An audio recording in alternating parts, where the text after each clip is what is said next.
الذي خلقه. Recite in the name of your Lord who created. خلق الإنسان من علق. Created man from a clinging substance. اقرأ وربك الأكرم الذي علم بالقلم. Recite, and your Lord is the most generous, who taught by the pen. علم الإنسان ما لم يعلم.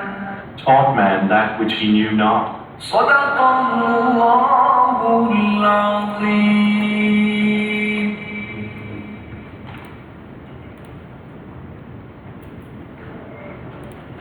Assalamu alaikum and good morning. I am Iza Abbas, a student at Pakistan's premier Sciences and Technology University, and it is my great pleasure to be your Master of Ceremony for the second day of the conference. Esteemed audience, welcome to the fourth session of the conference, Balancing Trade and Control Through Effective Licensing and Enforcement Tools. This session will be chaired by Ambassador Izaz Ahmed. Briefly introducing him, Ambassador Izaz Ahmed has served in the Foreign Service of Pakistan from 1983 to 2018. He was Special Secretary in the Ministry of Foreign Affairs, Director Foreign Service Academy in Islamabad, and Director General Strategic Export Control Division. He was also appointed as the Ambassador of Pakistan to the United States. I would request Ambassador Izaz to please briefly introduce his speakers, Dr. Naeem Saleh, Mr. Michael Khordab, and Mr. Asad Raza Rizvi, and proceed with the session. Over to you, sir. Thank you. I'll give you my CV because you read that of Izaz Ahmed, but that's okay. Well, very welcome. Thank you very much. Thank you, NAST, for organizing this, and thank you, SECDIV, for holding this, and especially congratulations, Mr. Harun Rashid, Gregory Harun Rashid, meeting you first time.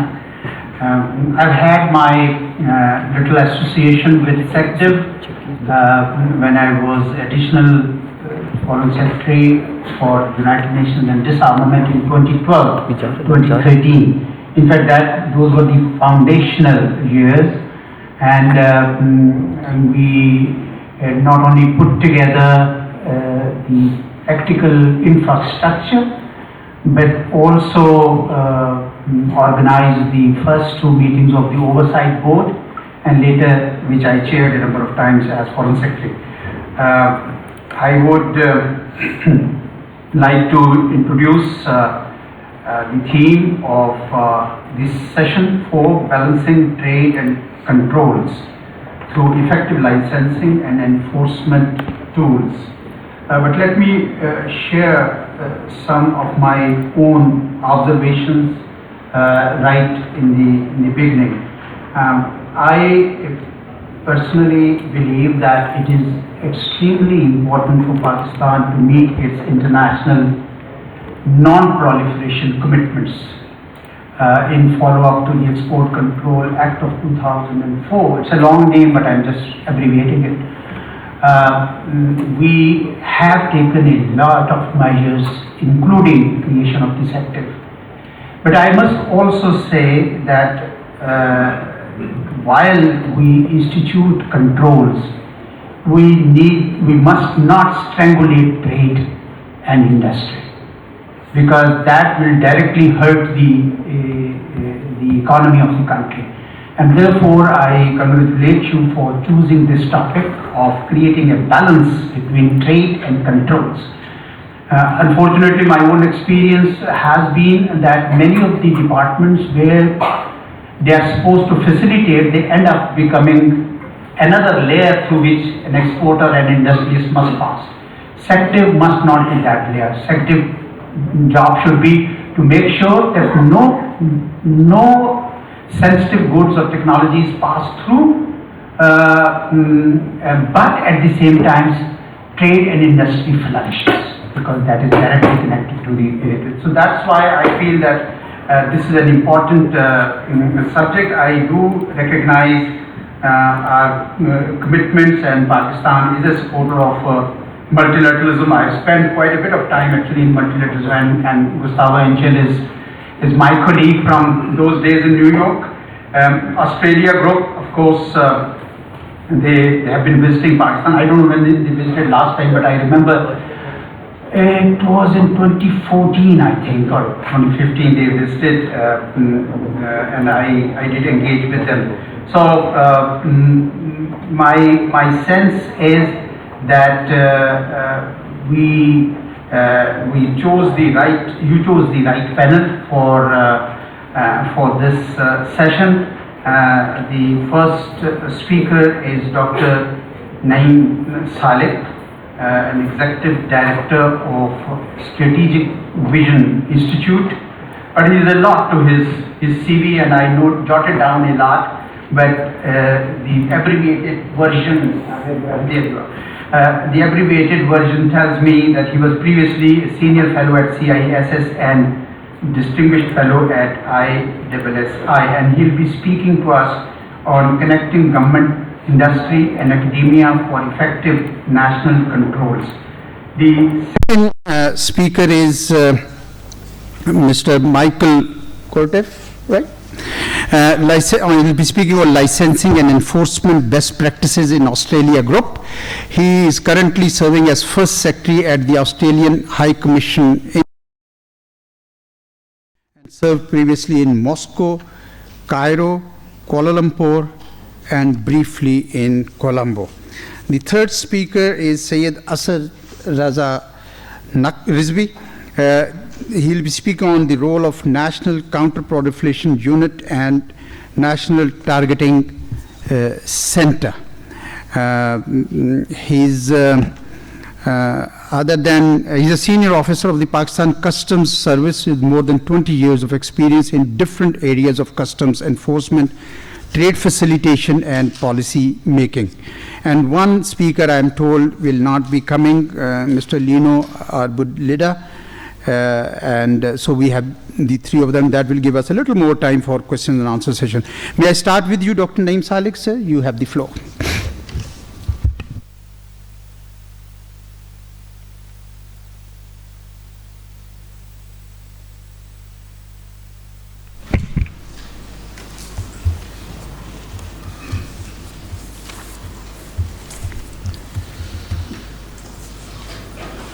Thank you, Chair, for the introduction, and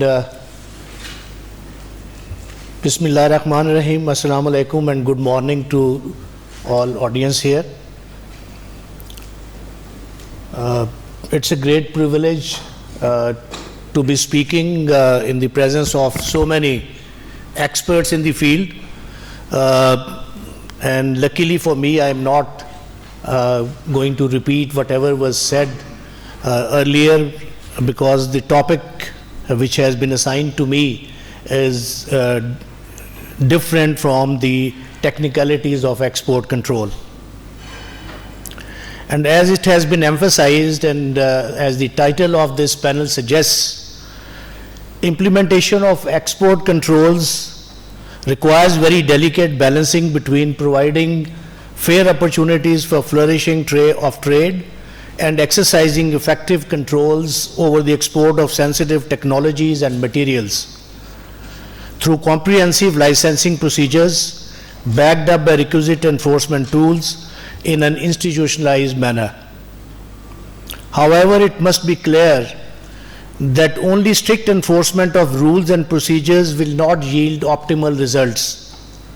And unless the industry and businesses develop their own internal compliance mechanisms, develop a sense of responsibility, and fully understand the benefits of compliance with the export control laws, regulations and procedures, and conversely are also conscious of the reputational and long-term financial costs of non-compliance, the system is not going to work. For this to happen, there is a need to enhance the awareness and understanding of the export control procedures in vogue. Concerned government departments and ministries can at best issue guidelines and carry out limited outreach to the industry through various chambers of commerce and industry, but neither they have the capacity nor the resources to undertake this kind of work in perpetuity. In this regard, academia can play a crucial role by disseminating knowledge and awareness on a much wider scale. The academia and think tanks community have a great potential for public outreach and education, and have the capacity to develop and groom experts in this specialized field.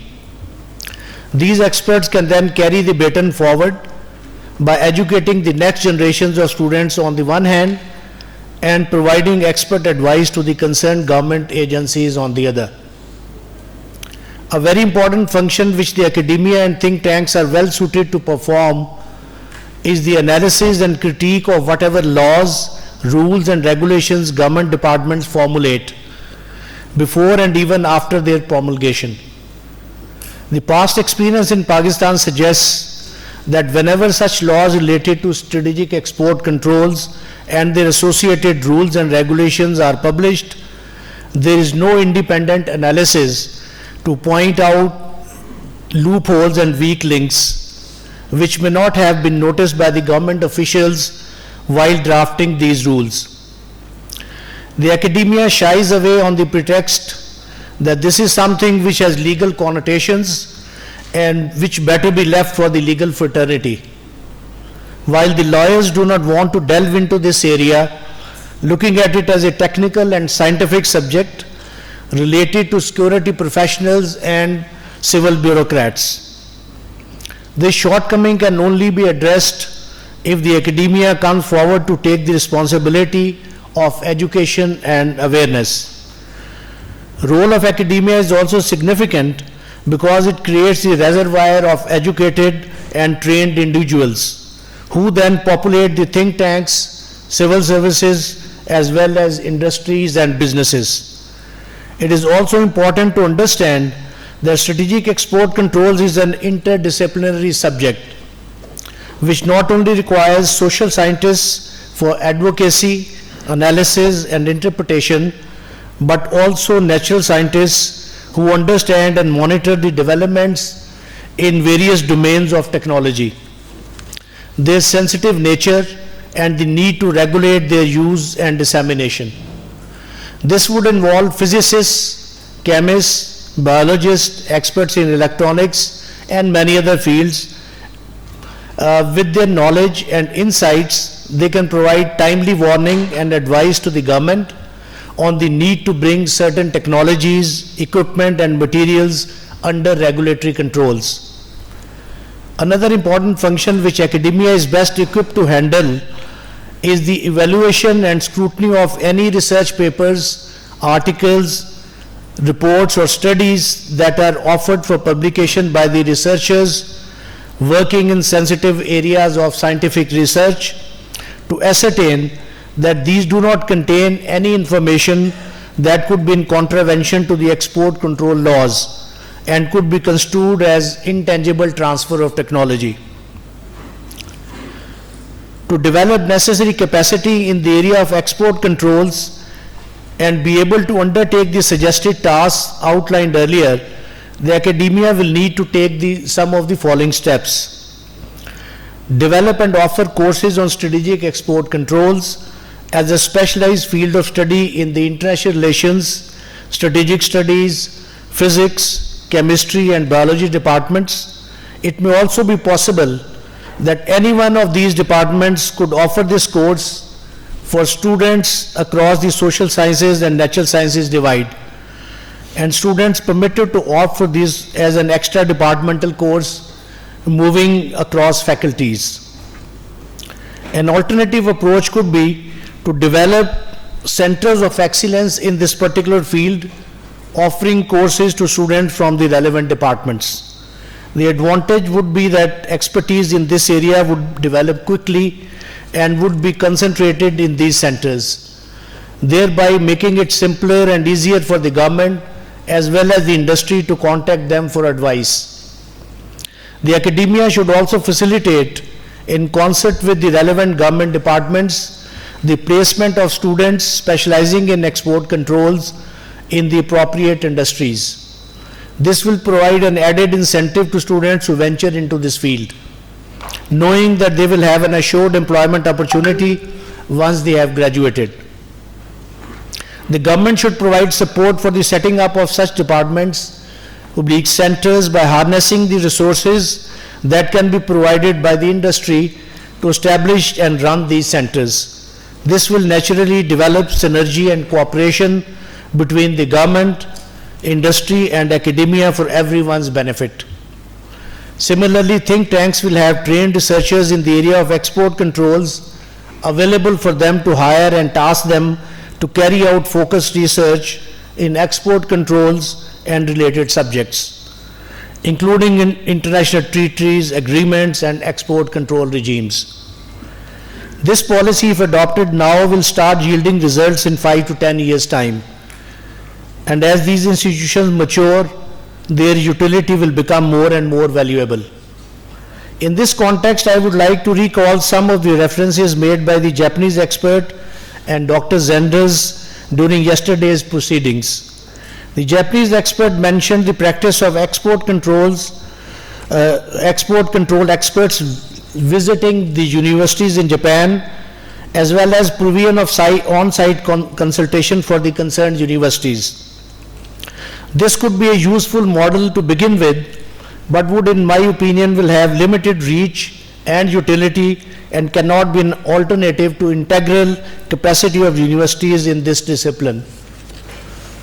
Dr. Zenders mentioned the development of requisite modules on export controls for the universities to run full-fledged master's courses. He also mentioned that some universities have chosen some of these modules and integrated them into their existing master's programs. Given the relatively limited trade volume in Pakistan and the reluctance on part of the industry to employ such specialists, it would mean that there would be limited career opportunities for students with master's degrees in this discipline. So the idea of weaving in some of the important aspects of export controls being offered as an optional course within the existing master's curricula could be more practicable. Additionally, some students could be motivated and encouraged to do their research on the subject, thereby developing greater understanding of the subject for their subsequent employment. Thank you.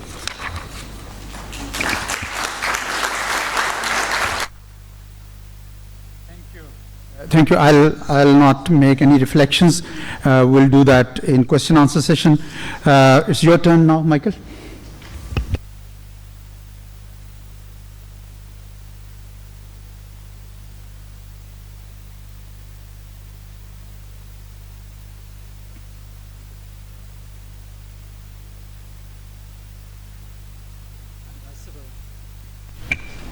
Assalamu alaikum, Ambassador Azaz, distinguished guests, ladies and gentlemen. A big thank you to the organisers here at NUST University and SECDIV of the Foreign Ministry. I'm very pleased to present today on the Australia Group, which Australia has permanently chaired since its formation. I'll talk about the role of the Australia Group and the important role it plays in global counter-proliferation efforts. So what is the Australia Group? It's one of 4 export control regimes, the others being the Missile Technology Control Regime, the Nuclear Suppliers Group and the Wassenaar Arrangement, and it aims to prevent proliferators from obtaining materials, equipment and technology for chemical and biological weapons programs. There's 43 members of the group, 42 countries plus the European Union, and the most recent member to join was India 4 years ago. The Australia Group's an informal arrangement, so the participants, the member governments, they use licensing measures to ensure that transfers of certain chemicals, pathogens, toxins, dual-use chemical and biological facilities and equipment and the related technologies do not contribute to proliferation of chem and bioweapons programs.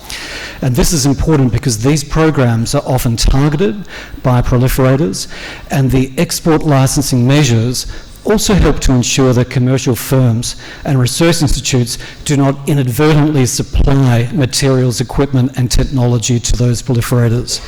The chemical and biological industries worldwide support these principles.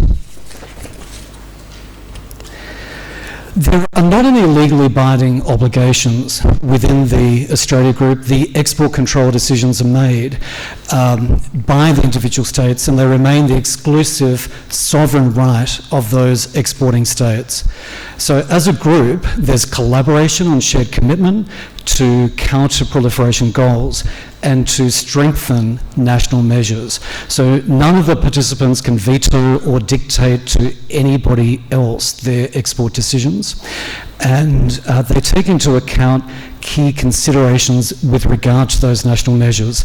These are ensuring that there's effectiveness in impeding the production of chem and bioweapons, to ensure that the measures are very practical and relatively easy to implement, and very importantly, not to impede legitimate trade of materials and equipment.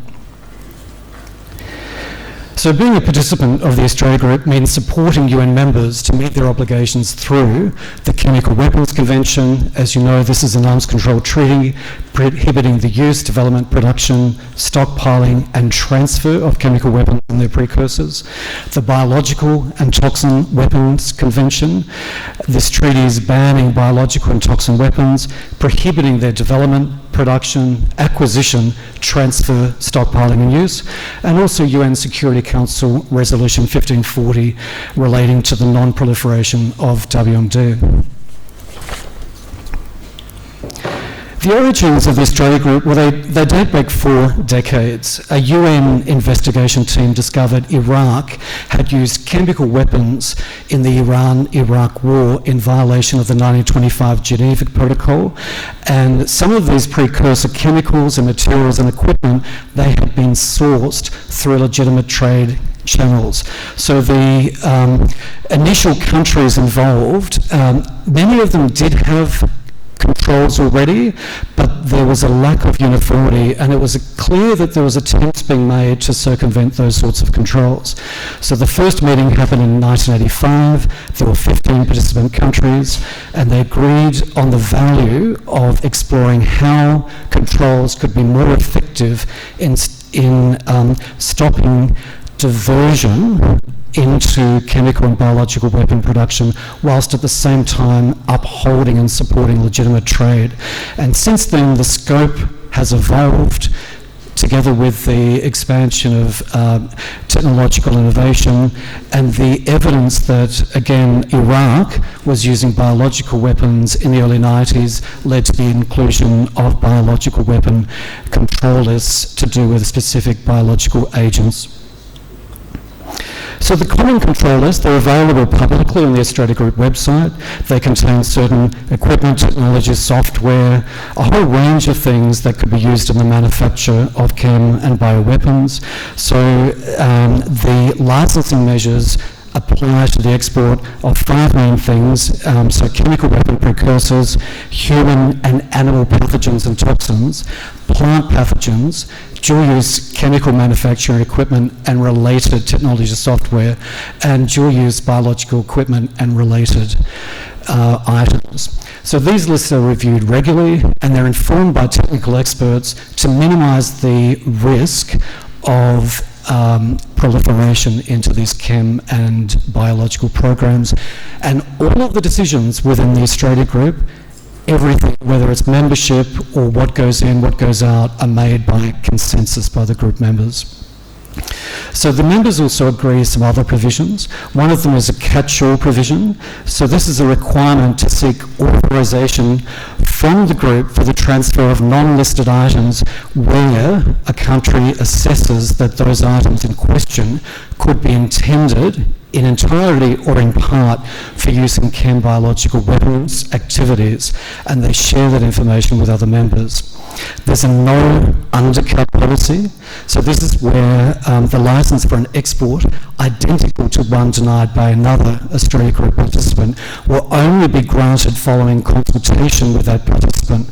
So it means that the same biological agent or equipment with similar specifications will not necessarily be sold to the same consignee. And finally, enforcement provisions. This is where members make every effort to implement these measures in accordance with their domestic legal framework and practices.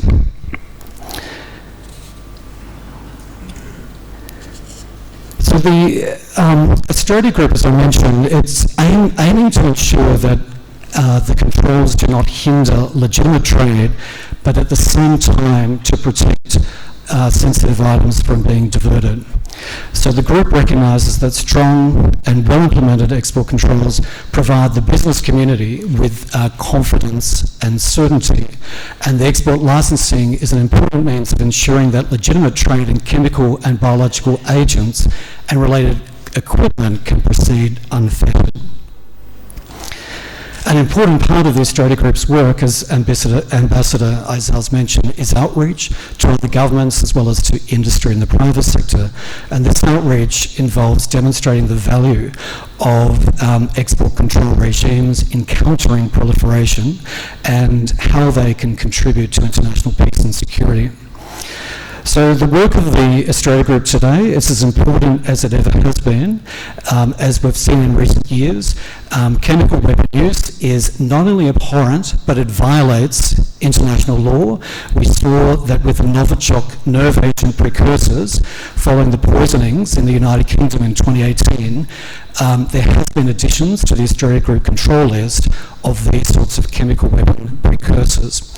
It's also in our interest that the non-proliferation objectives of the chem and the biological weapons conventions are met and upheld as universally as possible, including through this effective national implementation of export controls. So it's in our interest that we work together towards the ultimate goal of a world without weapons of mass destruction. They're the comments I wanted to make on the austerity group. If I may, Ambassador Aziz, I'd like to just say a few words briefly about AUKUS and the Quad in response to some comments made yesterday afternoon. So just very briefly, on AUKUS, I'd like to note that it's a defence and security partnership between countries that have had very close defence and security relations dating back over a century. The focus very much is on technology, advanced defence, strategic military technology, and the arrangement is designed to respond to the changing strategic environment in the wider region. So the wider Indo-Pacific region from here eastward all the way to the United States. And the core goal of AUKUS is 5 things: to create, to uphold, to support an open, stable, secure, inclusive and prosperous Indo-Pacific. And I'd also like to underline that AUKUS has exemplary non-proliferation credentials. Regarding to those important goals, we want a region where countries and economies can make their own choices rather than them being coerced and having their future decided for them. Briefly on the Quad, I wanted to note that it's a network for strategic exchange and practical cooperation within the wider region, again the Indo-Pacific, stretching from this part of the world right through the maritime and land space to the United States, among 4 democratic countries, the United States, Japan, India and Australia. And the focus is on sharing strategic perspectives and cooperating on the most pressing challenges facing the region and supporting principles that as democratic countries we believe in. So the sorts of cooperation has varied within the Quad from climate change to critical and emerging technologies, cyber, infrastructure, outer space, maritime, disinformation, counterterrorism, that sort of thing. And I should note, importantly, the Quad does not have a defence pillar, and it does not seek to deny any country at all its legitimate interests in the region. But similar to AUKUS, the overall objective is to support an open, stable, secure, inclusive and prosperous wider region. Thank you.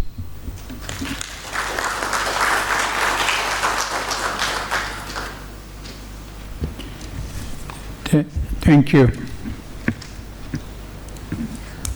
Yeah, Rizvi sir, your call now.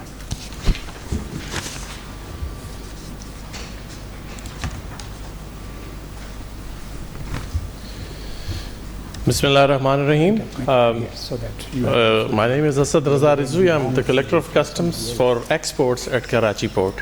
Thank you, sir, Ambassador Etazaz Ahmed Chaudhry, for inviting me and giving me the opportunity to speak to this August gathering. And thank you very much for inviting me for this prestigious conference.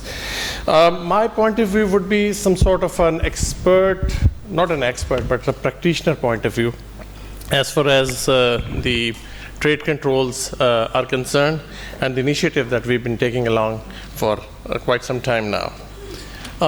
This is the National Counter-Proliferation Unit, NCPU, and the National Targeting Center project. They're two separate projects, but we'll be combining them together. First of all, let you know that Pakistan Customs is, one of the major revenue spinners with 52% of the revenue, but with border management, passenger facilitation, transit trade, and processing of exports goods. We are also the most automated public sector organization and trade facilitation using VBOC and the Pakistan Single Window Project, and also the member of World Customs Organization for international cooperation mechanism as well.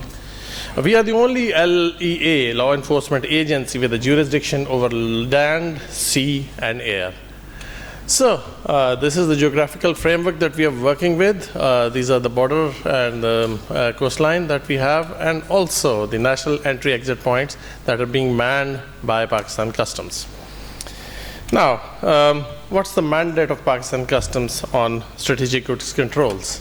First of all, there's an enforcement mechanism for Pakistan Customs that deals with the facilitation and interdictions. Again, this covers imports, exports, and transit and transshipments, all of them. Then, the enforcement domain areas basically deals with the targeting of multimodal trade and travel. That is for the organized crimes, AML-CFT, counter-narcotics, information exchange, interagency coordination, human smuggling, so many areas. But again, these are the emerging domains that we have as well. And out of this counter-proliferation is one of the most important aspects that we have to deal with in the coming days. The legislative framework you must be aware of it as well, that we work under Pakistan Customs Act, and Customs Act Section 16, 17, and 32 empowers us to deal with the import and exports, that regulate the exports, imports in and out of Pakistan. Then again, Import and Export Control Act of 1950 empowers the restriction to be implemented under the export policy order. And then again, export policy order is there, which again links it with the section 16, 17 of the Customs Act. And this is the export. I'm just skipping this theoretical portion. I'll be more interested in giving you a practical demonstration of what we've been doing. This is the export control on goods, technologies, materials, equipment related to nuclear and biological weapons, the Delivery Systems Act 2004. And this enables the government to export, re-export, transshipment, and whatever. Penal provisions are there, right of appeal is there, and then again there is a link of Customs Act so that the search, seizure, confiscation of goods, and arrest of persons can be implemented. Now, what is the Nuclear Proliferation, National Counter-Proliferation Unit, NCPUs? This is a concept actually we started with an initiative in 2018 September as a counter-proliferation unit at Karachi. The aim was to have a unit which was headed by a WCO accredited strategic trade control enforcement trainer with two counter-proliferation training teams at pilot sites. One was at Karachi Port, and the other one was at Port Qasim. Now, the support for upgrade of VBOC is our system that regulates the imports and exports. It's a clearance system of Pakistan Customs. So it's one of the aim was to provide a support to the VBOC system to ensure that we are able to have proper risk parameters in it and audit of strategic goods importers and exporters. Then there was another concept. So we were basically working with two-pronged strategy. So one, there was an operational team. The other one was a capacity building mechanism. So that it was established at the Directorate General of Training. Now it's Pakistan Customs Academy. Then there was a robust coordination with the counter-proliferation unit of this unit. And there was a planning, capacity building, and outreach activities that were being conducted. Now, this served as a precursor to the National Counter-Proliferation Unit.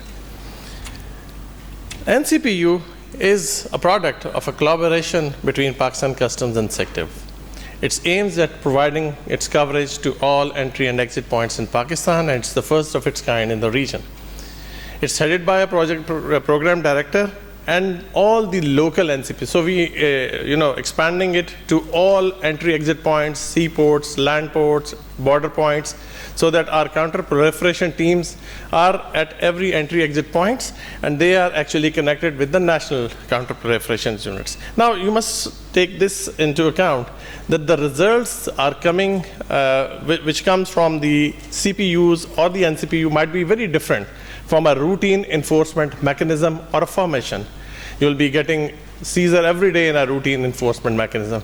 But here, you have to go through like a needle in a haystack sort of a mechanism where you have to go through every consignment and without hampering the trade as well. You have to have a robust trade. You make them facilitate, but of course you have to be very careful while selecting that this is a particular consignment that needs to be examined. And that's a proactive mechanism that we'll be seeking for. So we have two-pronged strategy, as I already mentioned, operations and capacity building, and also the VBOC. VBOC has 3 channels, green, yellow, and red. So green is for the speedy clearance, yellow is for this audits, and of course it can then lead to a red channel, which is proper examination. But there are special profiling parameters in VBOC for strategic goods, the counter profiling mechanisms which do for examination for all red and yellow channels declarations, and the green channel is also examined. NCPU components are basically the counter proliferation units, the counter proliferation teams, and they are basically based all across the country. The functions are operational capacity building and to counter the movement of strategic goods, assist the Directorate General of Risk Management to upgrade the VBOC or the clearance system.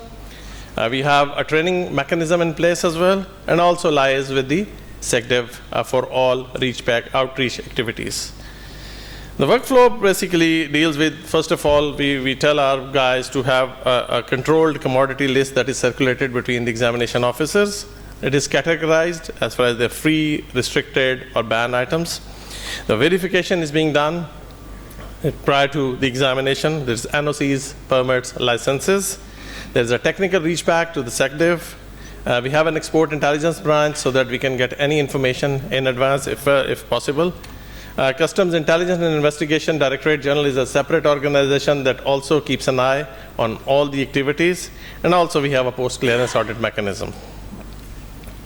Now, the proposed setup that we have placed, this is the new setup that we are proposing. It's on the 3rd floor of this building, and we are in process of having a conference room, a demo room, so that we have a training, meeting, library mechanism on the conference room, and also a demo room for have a training simulator, screen for practicing search using the goods inquiry tool, the GET, and equipment display, charts, and guidance. So this is, one of the things that we are trying to do at Karachi at the moment. This is South Asia Port Terminal in Karachi.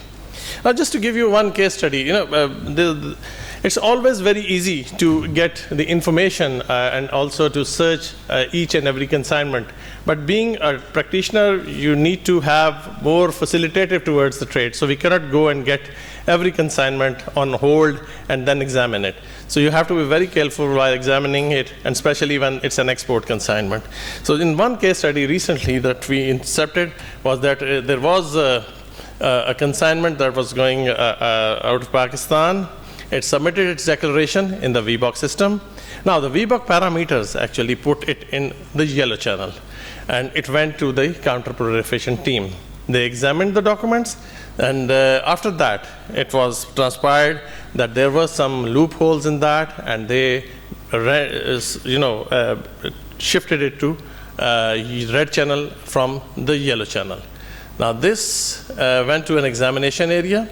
Examination transpired there was a set of dual-use capacitors as explained and defined in export control list. Now, for technical reach back, we requested the SECDIV to provide us with the information.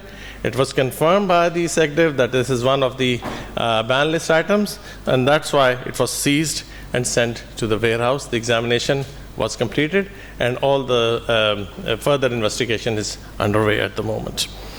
What next with this NCPU? Now, we are introducing specialization in Pakistan Customs regarding this nuclear proliferation, NCPU, National Counter Proliferation Units.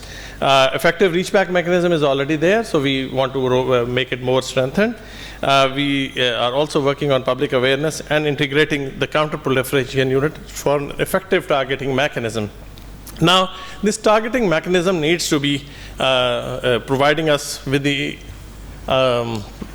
things that have all the information, the data that is coming from the NCPU, and it will be helping us in trade and enforcement activities, because it will be generating information and data and along with some additional information, and we use this information for effective targeting. Now, but we need to remember that all this data is available but needs to be analyzed and assessed for certain parameters and mechanisms to identify, profile, and target a suspicious consignment or a person, which use an artificial intelligence and also human intelligence. Now, and a good analysis is always a mix of both. So that's why a fusion center, which is called as the targeting center, is used for analyzing this information that is required. For this purpose, the issue is now that there has been an increase in trade and travel flows, and that is even more increasing the security and supply chain risks. So we rarely enhance the resources that customs has. In addition, the challenge is that we have to simplify the goods and passenger processing procedures and to ensure the regulatory requirement as well, but there has to be a parallel reduction in unnecessary delays as well. So in that context, the solution is the management of a fusion center, which is a single point intelligence pool, which is managing risk through an actionable intelligence and risk analysis, dissemination of information to the rightful stakeholders, and it will serve as the single window of law enforcement for all the LEAs. This is the National Targeting Center. So international best practices basically tells us that the international national targeting centers are already operational in the United States, New Zealand, Canada, Australia, and UK. So the proposed functions that we have are listed on the slide. A targeting center, which will work for 24/7, identifying new trends, emerging domains, disseminating alerts, and information exchange between the agencies. The conceptual context is basically on the policy and the programming side, and also the operations side. So we'll go for the legislation and all this stuff on the policy side. The programming will deal with the program design, and also the operations dealing with the control room operation and 24/7 alerts and feedback mechanism and capacity building. The NTCs are mainly monolithic or integrated. So we are going for an integrated NTC because we have the approach that we called as the depth of the border approach, which is a proactive approach, advanced information analysis, and also the early warning systems, which gives you an adequate response time to act upon an information. The components that we intend to have are for the data streams, for cargo, passengers, currency, immigration, monitoring, citizen data shape, interdiction data like the NCPUs data, and other the international and national data. And this will be integrated into one single platform. The aim would be to generate alerts for the targeting teams on ground, and also to generate alerts and trends for the risk management system. And this feedback will go back to the integration platform.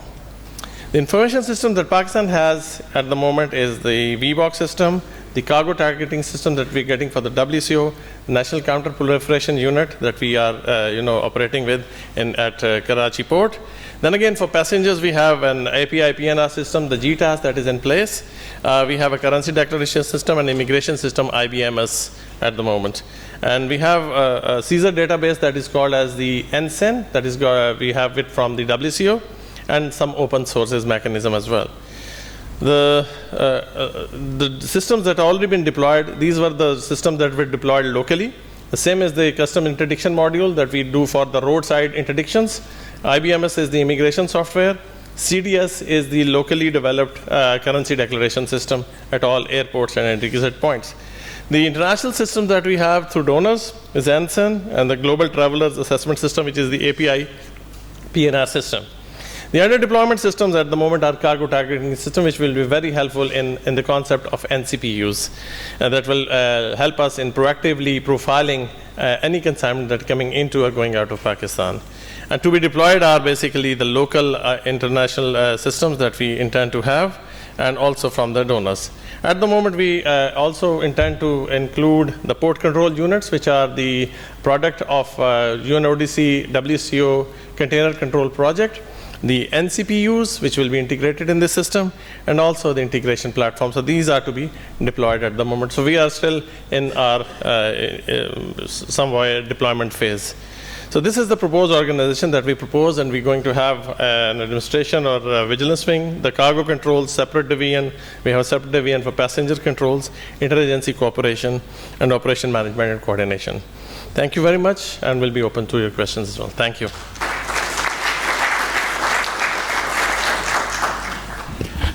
Thank you. So we have, I think, quite adequate time for questions and answers. We'll conclude this session at 11:30 or earlier. So the floor is open. If anyone wants to raise any observation or question, please do that. All right, first hand I see is that in the third last row, gentleman in blue shirt. Maybe you could speak.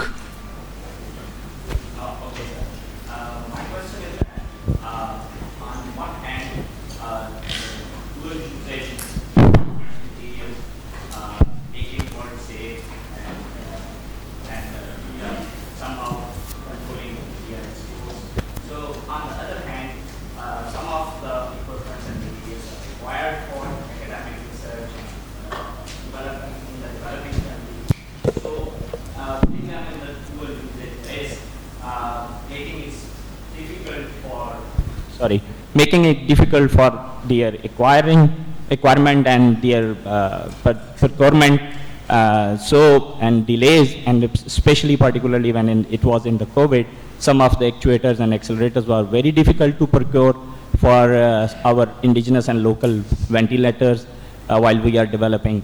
So how these treaties like 1540 and others, and on this larger forum Australia group, so can help the developing countries to acquire these critical equipment for their development? I don't know, because it has policy connotations and it has. So the question essentially is that you want to facilitate industry, you want to facilitate trade, but with so many restrictions, of course, after awareness, perhaps you'll be better equipped to know what is 1540 resolution requirements and what are the Australia group requirements. But at the user level, it has to be made easy and not blocked, because some of the critical technologies are needed by them. So how do we do that? How do we facilitate it for the ordinary users? So I would say that, why don't you both, I think, take that question? Yeah. From the operational point of view, I can let you know what we actually intend to. Actually, there was a positive time, so we had to conclude that in 15 minutes, but of course we can respond to the questions. Coming to the movement of goods or trade facilitation, the counter-proliferation unit or the customs officers in general as well basically are now well versed with the elements of all these UN resolutions. We are aware of the things that basically we have to look for. And secondly, whenever a consignment or a declaration comes to us, for example, first of all, it goes through a proper system check, and unless and until the system stops it itself, it goes through the green channel. And the system has an inbuilt mechanism, so basically it facilitates if there is a genuine event, because there is also now from the VBOC we have developed into a Pakistan single window, and the single window is basically linked with 72 other agencies. So all the licenses, all the details, all the regulations, everything is embedded in it. So whenever a consignment goes through that Pakistan single window mechanism, the system itself generates if there is an alert and puts it into a yellow or a red or a green channel accordingly. Then coming to the mechanism of this profiling on the basis of the National Counter-Proliferation Unit, once the system marks it in such way, then again our officers do it. But the solution to this would be that you need to have a proactive system. The system that can facilitate and provides you with ample time so that there is no delay in your consignment, there is no delay on the part of the examining officers as well. So only that consignment has to be stopped which has some issue in it. There is some shortcoming of a license, there is some shortcoming of the ground checks or whatever they wanted. Because if you're doing a proactive profiling, and it is before or prior to the arrival of the consignment, it gives you ample time to go for a ground check. It gives you ample time to go for a document check as well. So you can just reduce that time which is spent after the arrival of the consignment. So that's how we can facilitate it at the operational level. So I think from the operational point of view, we can say that, and also we were very mindful of that, and we're trying to provide that facilitation in our all entry-exit points at the moment. So I will, I think, answer your question from the point of view of policy. Whether or not these trade restrictions are there, trade is a sovereign decision of any country. Whether they want to trade with any other country or not, it is their decision, and they can't be forced to sell or provide any particular technology to any country. And that is where the policy preferences and biases come in. And we have seen in the past, as you mentioned, one particular equipment, there have been instances where components particularly related with safety of nuclear installations. And on one instance, we needed a part for the safety system of the Karachi nuclear power plant. It was cleared by the International Atomic Energy Agency, and it was to be provided by Belgian government. And then somebody in the Belgian parliament raised that issue, and it became a controversy internally, and the Belgian government refused. On another occasion, there was this moving parts monitoring system, loose parts monitoring system, which was needed for the safety purposes of the Chashma power plant, to monitor if any loose part is moving into the cooling channels of that plant. And that was denied to us for no reason, whereas there was direct safety implication of this, and that could cause an accident at a nuclear facility. But that is how it is. It's an unfair world, and but you can't force any other country to provide you whatever you want. These international trade control mechanisms aside, as I said, it is the sovereign decision of the country which has to supply the technology. They may or may not sell it to you. Thank you. Speakers yesterday mentioned the need for balance between maximising legitimate trade and minimising risk of diversion of dual use to proliferators. This is something that the Australia Group, as well as other export control regimes, aim for, and the Australia Group has agonised over this issue in the 4 decades since its inception. At the plenaries, there's intelligence exchange, technical exchange. Companies want to maximise their exports. There has to be very strong, robust reasons to put something on a control list and to exercise denial of that transfer. With Pakistan, speaking on behalf of Australia, we welcome and congratulate Pakistan on its very considerable efforts over the last 2 decades in improving and lifting its export control standards toward international best practices. And the stronger the system is within Pakistan, the more confident exporting countries will have in terms of the insurances being provided. So the purpose of this conference in strengthening strategic trade controls, that actually helps legitimate trade to happen. All right. Next. Yeah, there you are. Fahim Saab and the gentleman sitting next.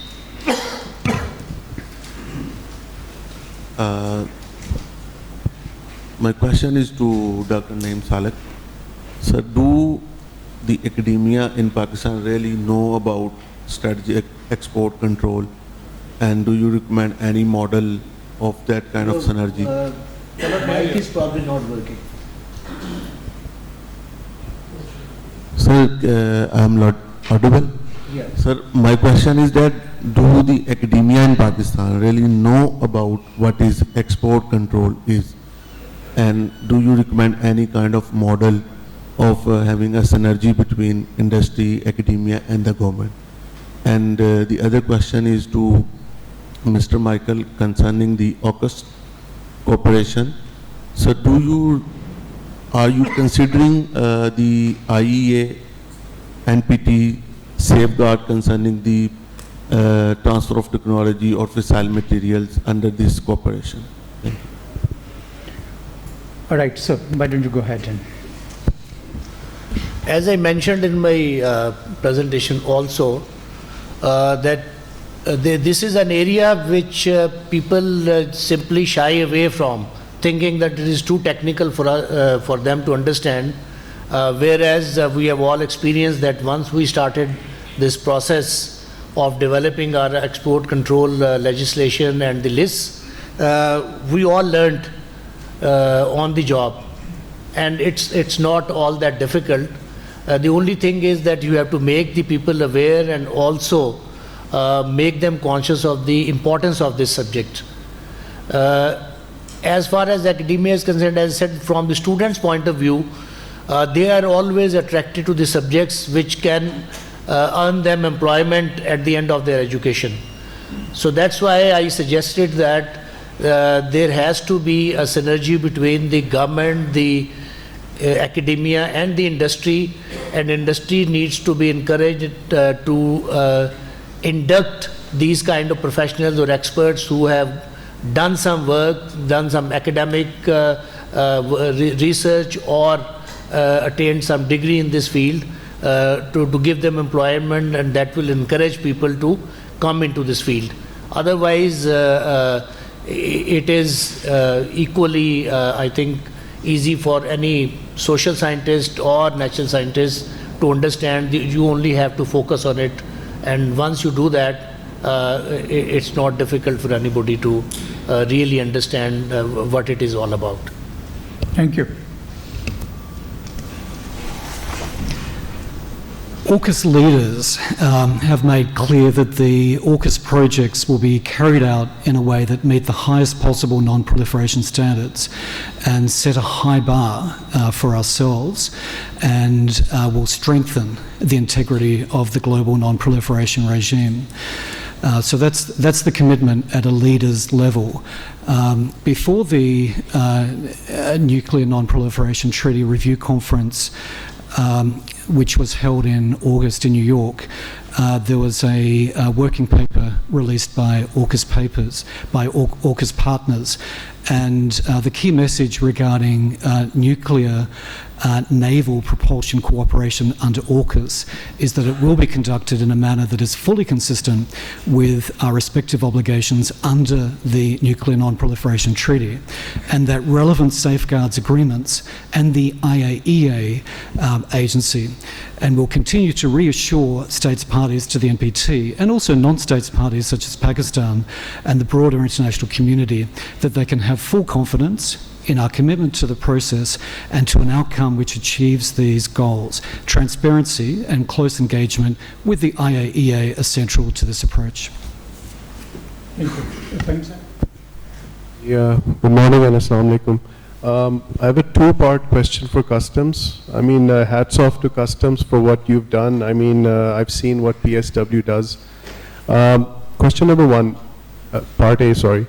is, do you have import intelligence? Part 2, if there is a shipment which is meant to enter Pakistan and then it's supposed to go to, let's say, Afghanistan or somewhere else, how do you ensure that it remains closed once it's been cleared? And the second question is for everyone, if anybody would like to comment, that when you look at everything in reverse, that the effect of cyber is becoming far bigger than any bomb or any chemical agent. So I mean, if somebody could like to comment on that, offensive cyber. Thank you. So, thank you for the question. First of all, the response on the import intelligence.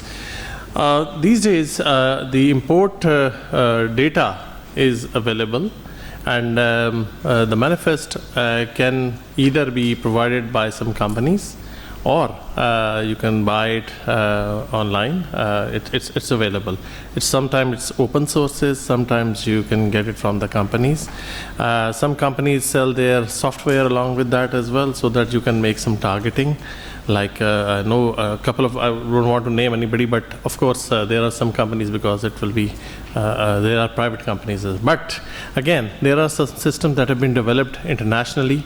And just like I mentioned, one of them was the cargo targeting system of the WCO. Now, the data is available. It's up to the country to get that advanced data.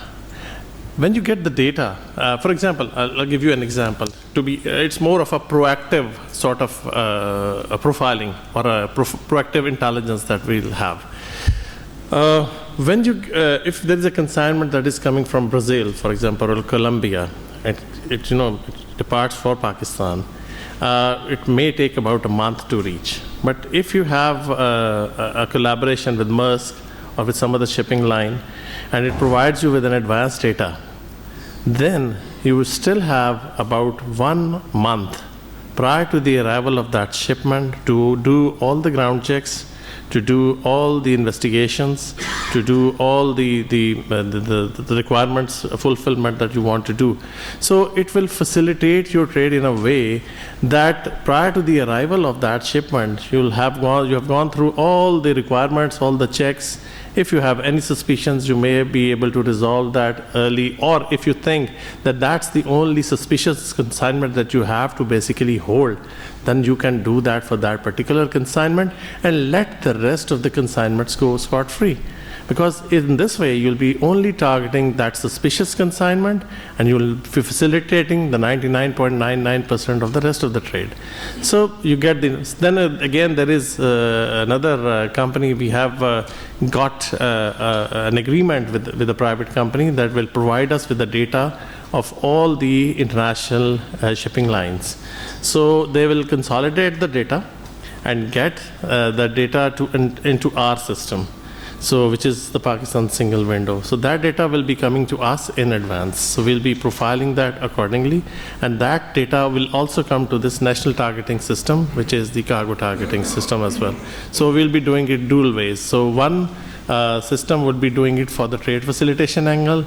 The other system will be doing it for the enforcement purposes. So the enforcement purpose system will feed the facilitation side, so that it will have its checks and parameters in place, so that when a consignment arrives, they should perfectly know whether to stop it or let it go. So this is on the import intelligence thing. For transit trade, for example, we have an agreement with Afghanistan on the transit trade. So, and it's it's a landlocked country, and we are obliged under the UN regulations to provide them with the corridor. So all the necessary checks are applied. First of all, the cargo comes into, and we have it in the VBOX system. So it is, first of all, a cargo that is within our system, and we can track it in that context.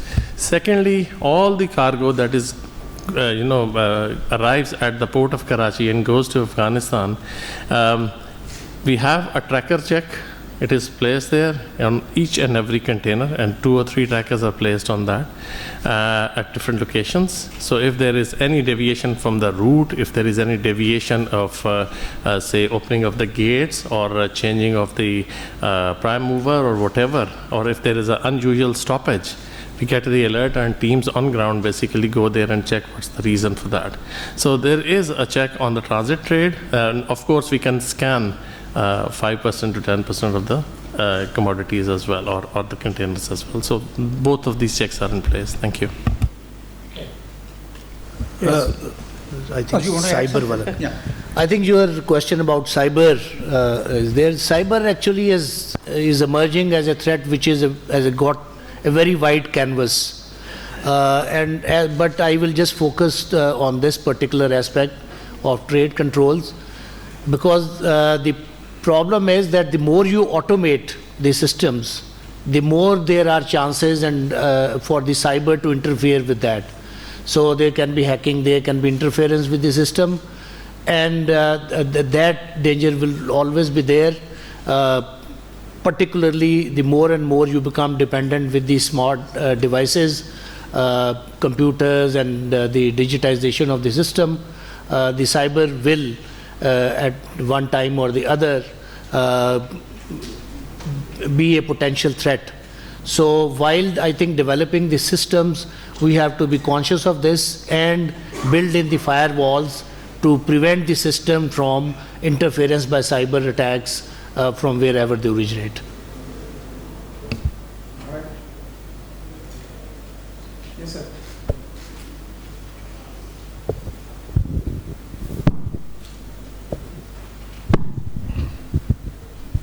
Assalamu alaikum. My name is Hashim and I am from Fatma Fertilizer.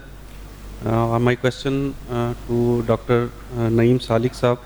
You have very well covered this expectation from the academia to support the cause of strategic trade control. But how industry can help in this regard to support the government vision, specifically if I talk about the fertilizer sector, to increase the support of Pakistan for sustainable growth.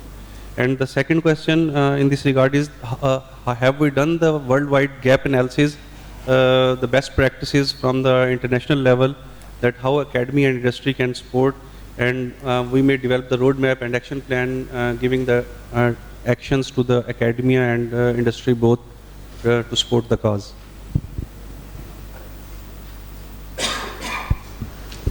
I think industry can support this whole process in two ways. One is by providing the financial resources for establishment of these centers of excellence at different universities, which train people in this particular field. So that is where industry can play a major role, because governments will never have enough funding to support these kind of initiatives. The second aspect through which the industry can contribute is by absorbing some of this trained manpower and utilize them not only to improve their internal compliance mechanisms and understanding of the export control regulations and rules, but also to provide employment to these professionals, and that will encourage more and more people to come into this field. And your second part of your question was about best practices. I mentioned some of those in my presentation. One I mentioned about the Japanese scholar yesterday. He talked about the practice in Japan, where the export control experts, they go out and reach out to the universities and other academic institutions and create awareness about the implications of these the export control laws and regulations, and they also provide on-spot the consultation and advice in case they need anywhere in any part of the universities. That is one. The other, Dr. Zender sitting here, he mentioned that they have developed in EU a curriculum which has got 9 modules, which itself, if it is adopted as a whole, can constitute a full-fledged master's course.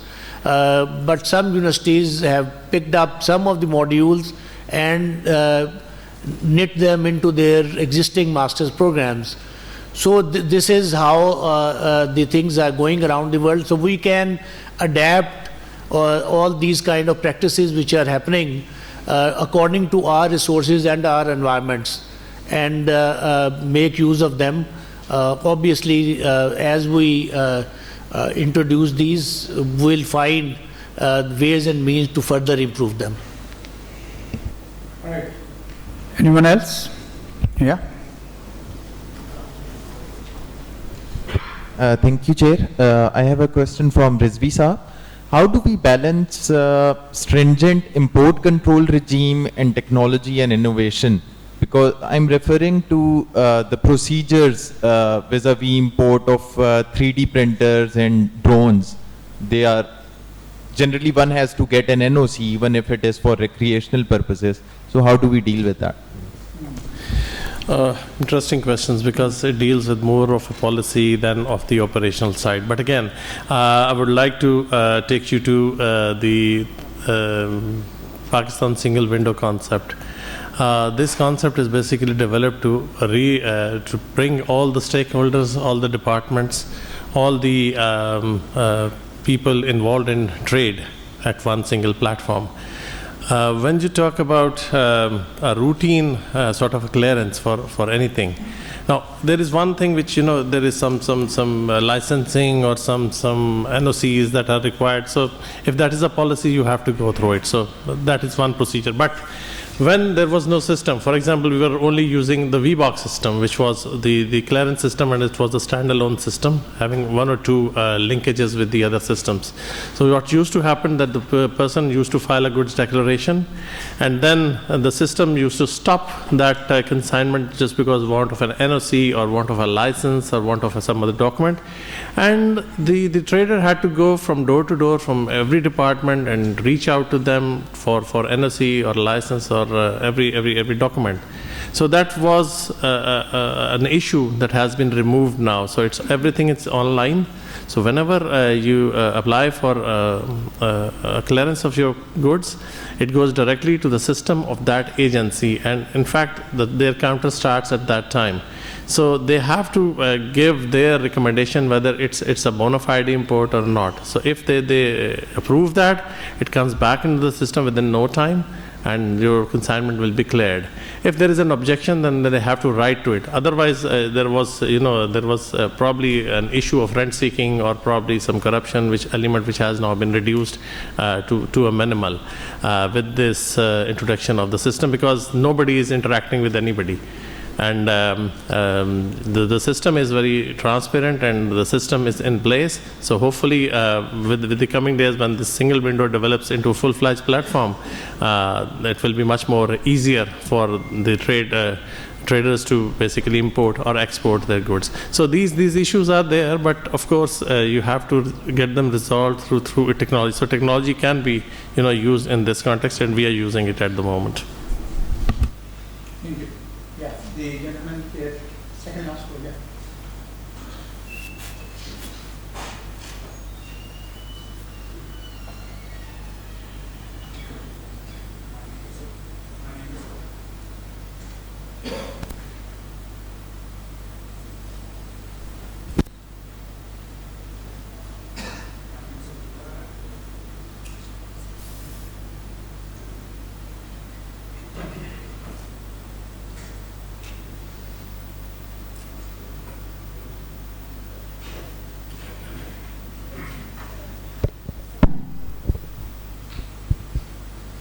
Hello, my name is Abdullah, and I'm a student here at National University of Science and Technology. My question was for Mr. Michael.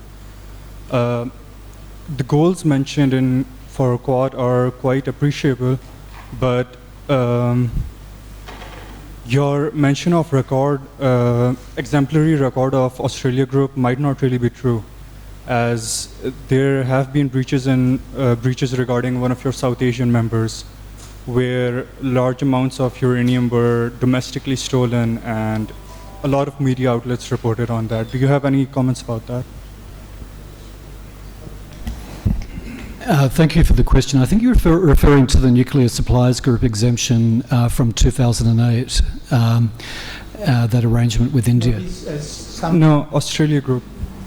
One of your members, they had a breach, and domestically uranium was being sold. some uranium was stolen, and he says that there was a member of Australia Group, that country. Is that? Yes, exactly.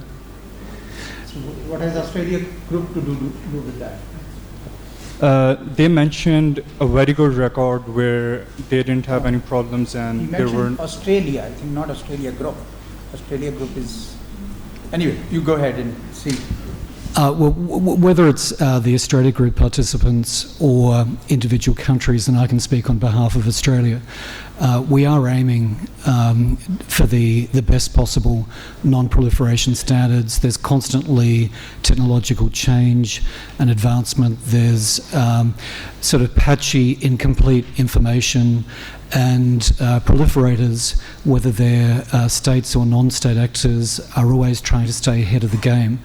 And no system's going to be perfect. There can be mistakes and problems, but the objective is continuous improvement at a national level and at a group level.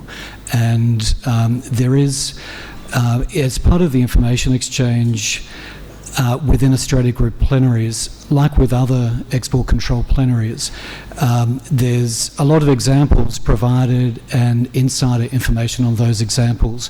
So participants can learn from the experience of the experiences of others, including mistakes that might have been made. I think, yeah, please. I think you are mixing up things, because look at the profile of the Australia Group. Australia Group deals with chemical and biological agents. It does not deal with the nuclear materials. So it has to be clear. If there was some incident of pilferage of uranium in India, Australia Group has nothing to do with that. Secondly, also remember that all these export control groupings, these are informal groupings of like-minded states. These are not treaties. There are no legal obligations. And therefore, even if one of the countries violates any of the even rules of these particular groups, there can be no legal penalty against that country. So these are not international treaties like NPT or some of the other treaties. These are just informal arrangements to regulate the export of certain commodities. Like cartels. I didn't want to use that word, so I hope it is clear now. All right. I think you handed over the mic, so you might as well take it now. Yeah. Thank you very much. I have a question for Mr. Michael. There is a feeling that the AG is a duplication of effort in case of chemical trade, as OPCW is already doing the same thing, and it is controlling it as a very stringent control mechanism in case of chemical trade. And another important thing is, what benefits does a country have if it goes into the AG? And furthermore, there are stringent rules to get into AG. There should be some kind of effort that these rules should be loosened up. Thank you. It is one of the controversial elements of the Australia Group, the overlap with the role of the OPCW in implementing the CWC and the BWC. There's also controversy with the other, some of the other export control regimes, and the objective of these control regimes, and I can speak on behalf of the Australia Group, you've got a dispersion of interests and objectives and capability, and the initial participants of the Australia Group were arguably leaders within the space and had very strong commitment to prevent proliferation. And over time, the group has expanded. It's almost 3 times the original size. So it aims to set a high bar among those leading participants, and over time others can converge toward those agreed best practices, and they can apply to join. The decisions are made by consensus. You're right, there are very stringent benchmarks set, And even if there's you know, a very small number of participants that aren't keen on a new entrant, then that can't proceed at that point in time. So despite the controversy, I think it's important to look at the successes of the Australia Group and other export control regimes. You can look at the website and other academic and think tank literature. If it wasn't for regimes like the Australia Group, the world would be a more dangerous place in terms of chem and bioweapon proliferation, just as the Nuclear Suppliers Group has helped to make the world a safer place. All right. We have time for one more question. Yeah, all right.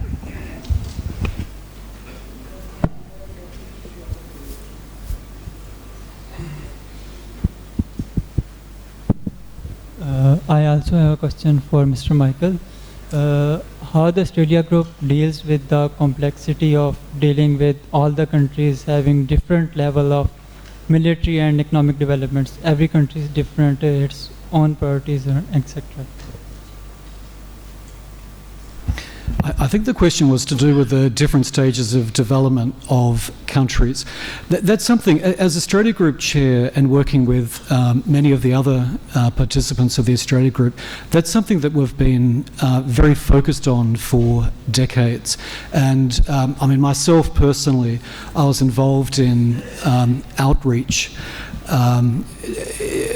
to encourage and assist with implementation of the Chemical Weapons Convention in a number of countries, especially in Southeast Asia, the Philippines, Indonesia, Malaysia, among others. So we recognise that there's a lot of capability required, that it's a you know, not an easy issue to obtain buy-in among government stakeholders and within industry.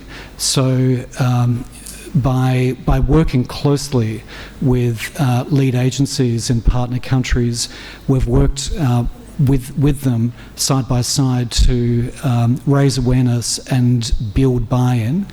And with developing countries, with the technology transfer, yesterday there were comments on the need to ensure that there's maximum access to that technology. That is something that that's an interest that we share. So I think we're as aligned on that as we can be.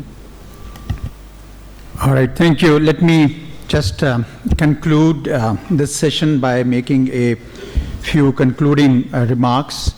It is my sense that Pakistan is fully committed to observing and regulating and meeting international standards of non-proliferation in chem, bio, and also nuclear domains.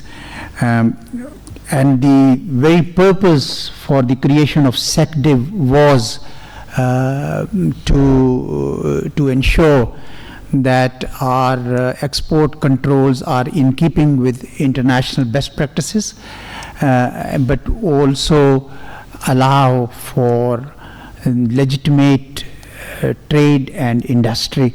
And therefore, this particular session was focused on finding that balance, and we heard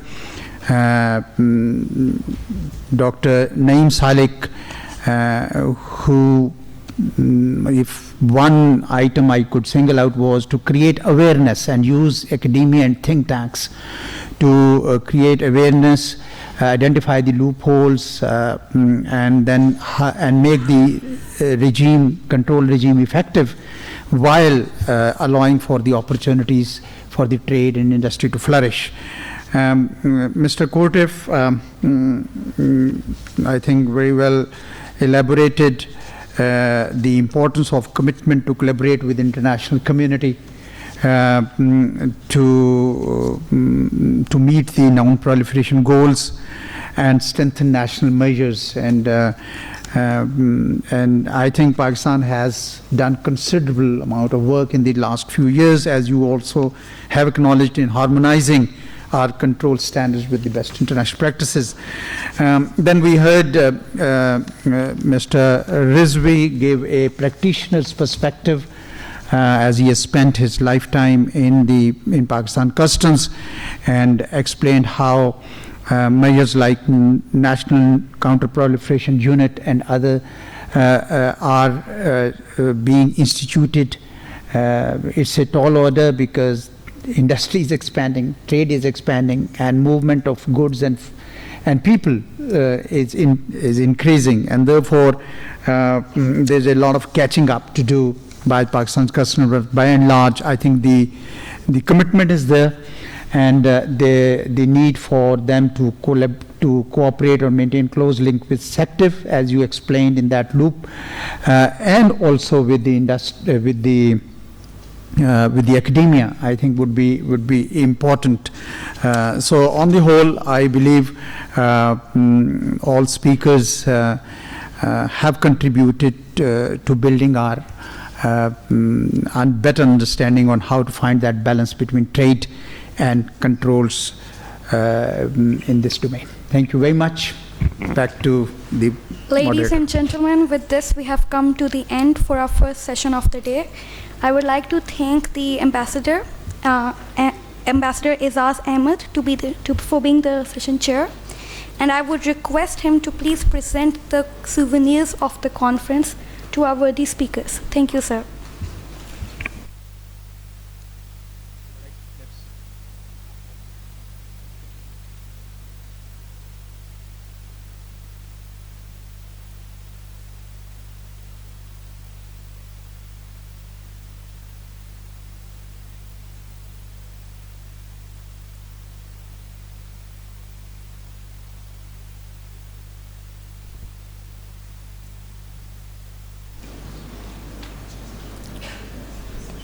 Dr. Naeem Salik.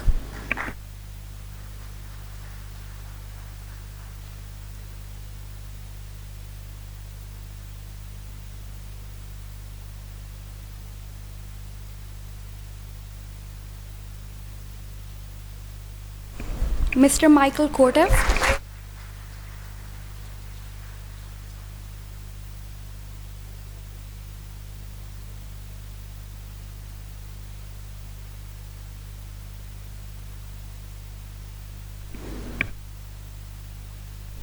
Mr. Asad Raza Rizvi.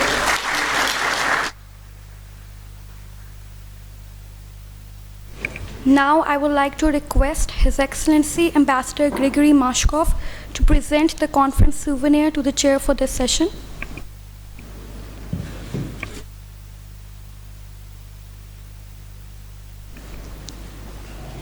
Thank you.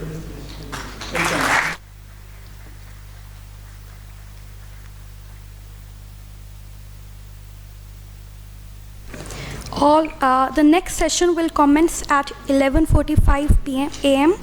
You are requested to proceed outside for tea and Recording light stopped. refreshment. All the foreign and international delegates are requested to leave from the right, and the remaining guests are requested to leave from the left. Thank you.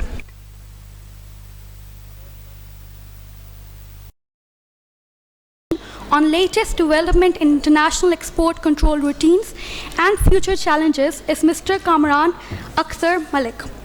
Mr. Kamran Akhtar joined the Foreign Service of Pakistan in November 1995. Since 2005, he is serving as Director General, Arms Control and Disarmament and Science Diplomacy at the Ministry of Foreign Affairs. His postings abroad include stint in the Embassy of Pakistan in Vienna as Alternative Permanent Representative from 2000 to 2005 and as Director General Science and Technology in the OIC Secretariat in Jeddah, KSA. He participated in several bilateral political engagements and led several rounds of arms control and disarmament dialogues with China, Turkey, European Union, Japan, the UK and the US since 2015. I would like to request our session chair, Mr. Kamran Akhtar, to introduce his speakers and proceed with the session. Thank you. Thank you very much. I would request the organizers if somebody can ask people standing outside to join us for the conference. Good morning, ladies and gentlemen. It is a pleasure for me to welcome you to the final session of this conference on promoting strategic trade controls through international cooperation. We are honored to have three very distinguished speakers on this panel today, which include the current chairpersons of the Nuclear Suppliers Group and the Missile Technology Control Regime, as well as the former Director General of the Strategic Export Control Division in the Ministry of Foreign Affairs. In this session, we'll be briefed about the latest developments in the multilateral export control regimes and their current challenges. We will also be apprised about Pakistan's perspective on these multilateral export control regimes. The Nuclear Suppliers Group and the Missile Technology Control Regime are two important components of the global non-proliferation regime, setting guidelines and specifying the scope of controls for preventing the spread of nuclear weapons, missile systems, and regulating trade in related dual-use items. As such, these multilateral export control regimes play an important role in the maintenance of international peace and security. Pakistan shares the non-proliferation objectives of the multilateral export control regimes. Accordingly, we have harmonized our export control guidelines, our national control lists, and best practices with those of the Nuclear Suppliers Group and the Missile Technology Control Regime. Notwithstanding the important contributions by the NSG and the MTCR to the global non-proliferation efforts, these regimes are facing certain challenges on account of, number one, the rapid developments in science and technology. Number two, the diffusion of technologies to states which are not among the membership of these regimes. And number three, the growing expectation of the international community for a more fair and trade-friendly regime which caters to the genuine requirement for socio-economic development of all the states without discrimination. With these words, I have the pleasure to introduce our first speaker for today, which is Ambassador Gustavo Einchil. Ambassador Einchil is currently serving as the ambassador of Argentina to Austria, Slovakia, and Slovenia. Ambassador has a very illustrious diplomatic career, which includes important responsibilities concerning international security, nuclear affairs, space affairs, and disarmament, both at the Ministry of Foreign Affairs in Argentina, as well as Geneva and New York. He has been a member of Argentina National Commissions for Control of Sensitive Exports and Military Materials, Chemical Weapons, and Space Activities. Ambassador has also served as the first Vice President of the International Council of the International Civil Aviation Organization, ICAO, and the Chairperson of the Hague Code of Conduct on Missile Proliferation. Ambassador, you have the floor, sir.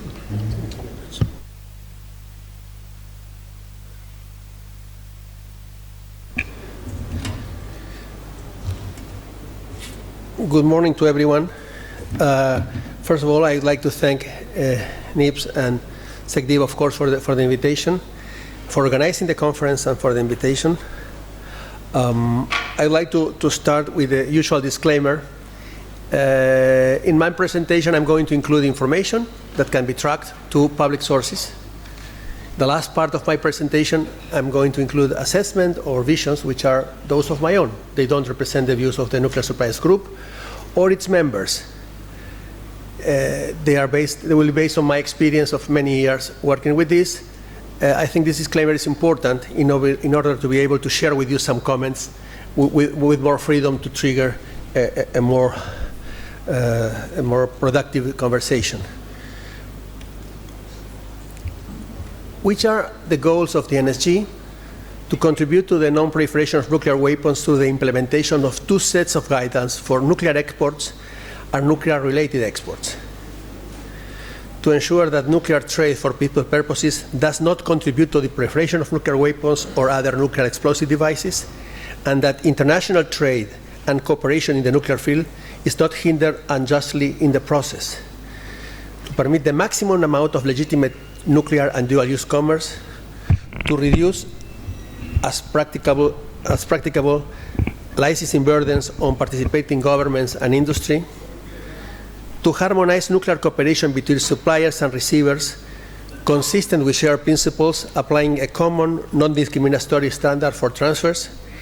And there is an expanded scope, which is incorporating several comprehensive amendments to the guidelines to prevent and counter the threat of the diversion of nuclear export to nuclear terrorism or non-state actors.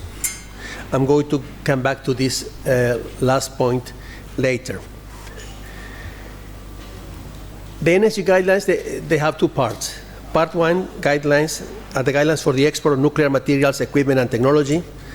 They were originally adopted in 1978. This part one lists materials and technologies designed specifically for nuclear use: fissile material, nuclear reactors and equipment, and reprocessing and enrichment equipment. They cover fuel cycle technologies and items only. The list is illustrative of commodities specially designed or prepared for the processing, use, or production of special fissionable material. It contains technical descriptions of control items that can be sufficiently broad to cover all usable items of that type. It contains de minimis quantities for certain materials and items, and it prohibits the export of commodities and related technologies to any non-nuclear weapon state that does not have a legally binding commitment to full-scope safeguards with the IAEA, or if the exporting country is not satisfied that the export will be used for peaceful purposes. The part two of the guidelines refer to transfers of nuclear-related dual-use equipment, materials, software, and related technology. This was adopted originally in 1992, so 30 years now. These guidelines relate to items which have both nuclear and non-nuclear applications that could make a significant contribution to an unsafeguarded nuclear fuel cycle or nuclear explosive activities. The categories of items in the dual-use list are industrial equipment, materials, uranium isotope separation equipment, heavy water production, test and measurement equipment for the development of nuclear explosive devices, components for nuclear explosive devices. Other items are included which are not suitable for being placed in the trigger list. In the slang, we say trigger list for the part one, and we say dual-use list for the second list. This includes lithium isotope separation facilities, tritium production facilities, gas centrifuge rotor tube assembly jigs, etc. And of course, it prohibits the export of controlled commodities and technologies to any non-nuclear weapon state for use in nuclear explosive activity or in an unsafeguarded nuclear fuel cycle facility, when there is an acceptable risk of diversion if the export could be contrary to non-proliferation objectives, or if there is a risk of diversion to terrorist acts. These guidelines are updated. It's a permanent process, and the consolidated changes are forwarded every 3 years to the Atomic Agency. These are public listings. Everyone with access to the website can get the listings with this nomenclature in the IAEA site.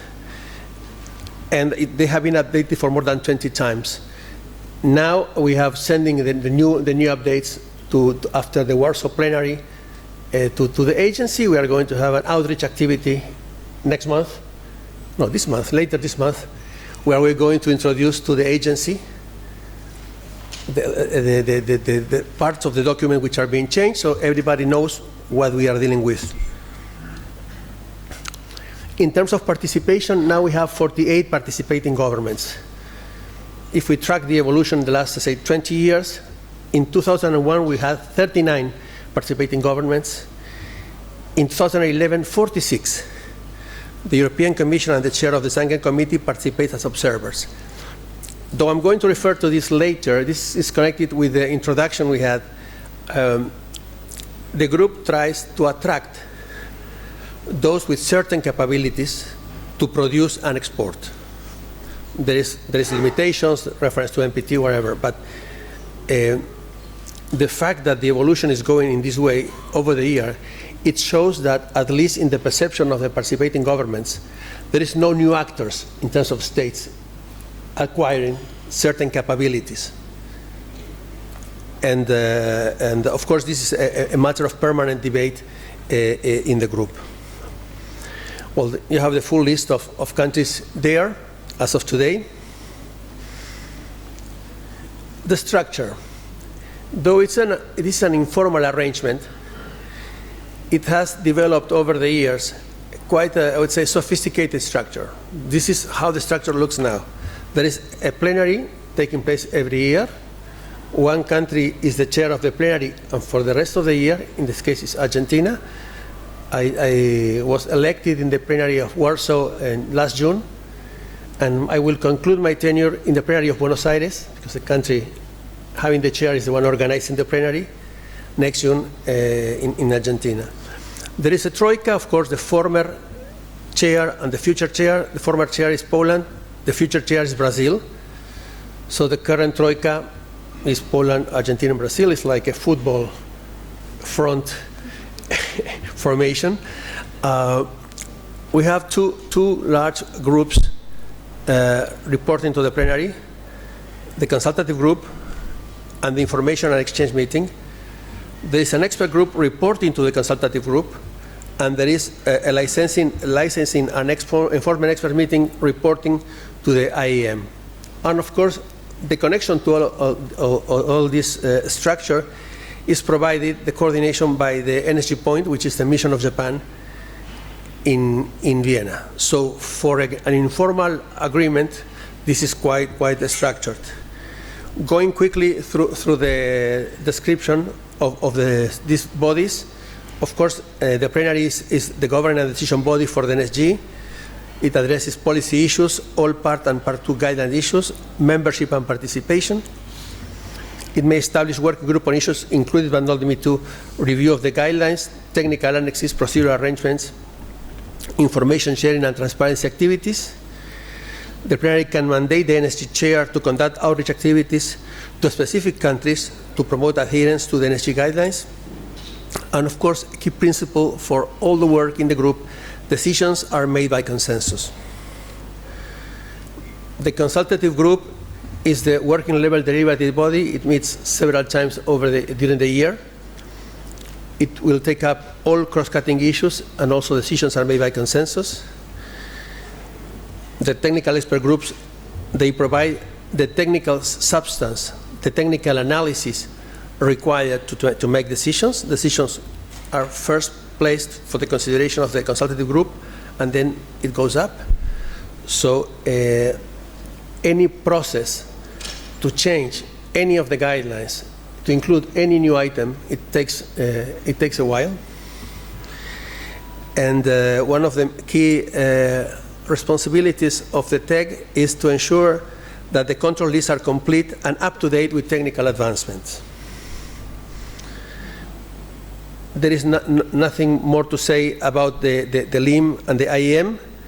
They meet once a year. As it was mentioned in the previous presentation by the representative of the Australia group, the exchange of information is crucial, even of intelligence information. So everybody knows what we are all doing in this matter. Outreach. I prefer to say usually dialogue, but the official term they use is outreach. It's part of responsibility of the chair. It's my responsibility now to talk, to discuss with different actors to promote the implementation of the guidelines, to have a better understanding of what we do and why we do it. The chair is supported in his job by the Troika and by the chair of the consultative group. We have like three main lanes for outreach. Of course, the first lane is to non-participating governments, both MPT and non-MPT parties. The particular reasons in every case for an outreach activity to a country may relate, for instance, to their technological level. If we are interested in having this country approaching to us, maybe the country is important in terms of transit, and though they are not exporting, it's good that they know that some things may occur in their territory. A second lane is to international organizations, as I mentioned before. We provide information to Atomic Agency, and that our public documents are published by them, so everybody knows which are the rules and the criteria we are applying. And there is a third lane, which is industry and academy. And this issue was addressed also before. Industry is very clear, they have an interest, and it's very good that they know that if they are working in certain sectors, there is legislation applicable to them. In the case of the academy, of course, it is important to study foreign policy, but also in practical terms. If in many countries, if you study medicine or architecture, you have legal subject matters. You need to know exactly which are the implications of what you do, or that when you do certain things, you are bound by the laws.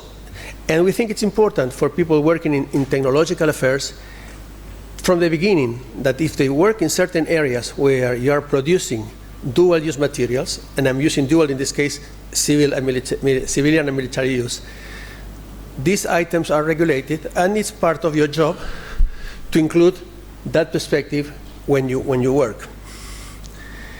I'd like to clarify a few conceptual aspects of the work that we do, in a way to provide some tools to understand, if you go and read the guidelines, you understand how we work. The first conceptual aspect is that we are setting standards, or a standard. We are not approving. The NSG is not approving. NSG aims at enabling legitimate nuclear trade. NSG itself does not deny or approve exports. It sets an agreed international standards. The key point is the national implementation. With this standard, it's up to every member, every participating government, following their laws, to adapt the laws, of course, but following their laws to apply the standard we have established. The participating governments have flexibility to implement the guidelines and apply the trigger and dual-use lists.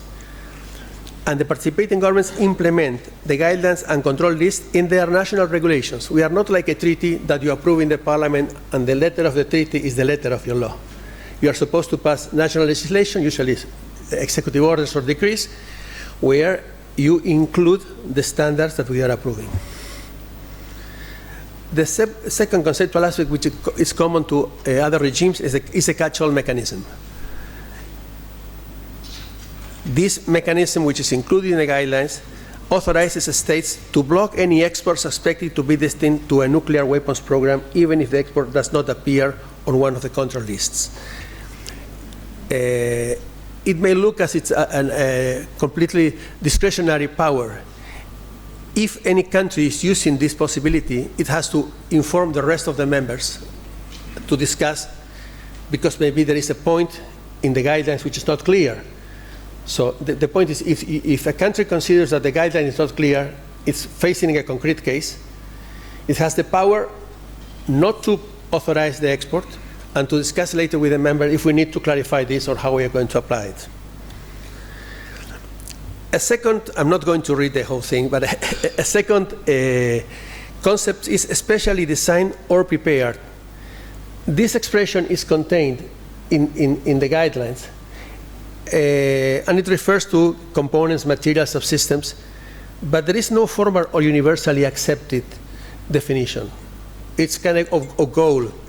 So nuclear export control policy officials and technologists must make a reasoned finding of EDP.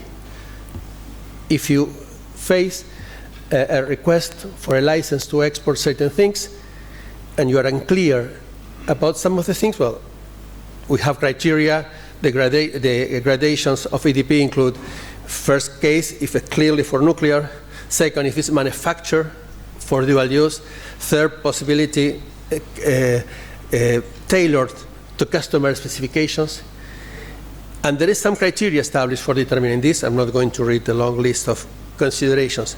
But the key point is that all relevant factors should be considered together in context. No single factor is sufficiently unique for an ambiguous EDP determination.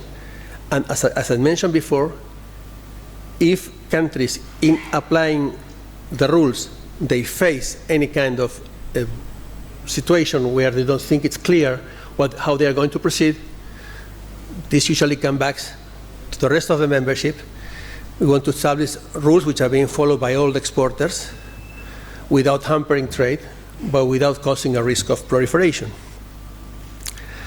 The same reasoning applies to the criteria for placing items on the dual-use list significance. When I say dual use, I'm referring to a universe of items which is far larger than someone can expect. You have certain alloys which can be used in nuclear weapons, in missile technology, in conventional weapons technology, and at the same time could be used for drilling oil at the seas. So the range of activities covered is very wide. So there is a number of questions that countries can use as a guide. We use as a guide in our exercise to determine why some items are included or not. But these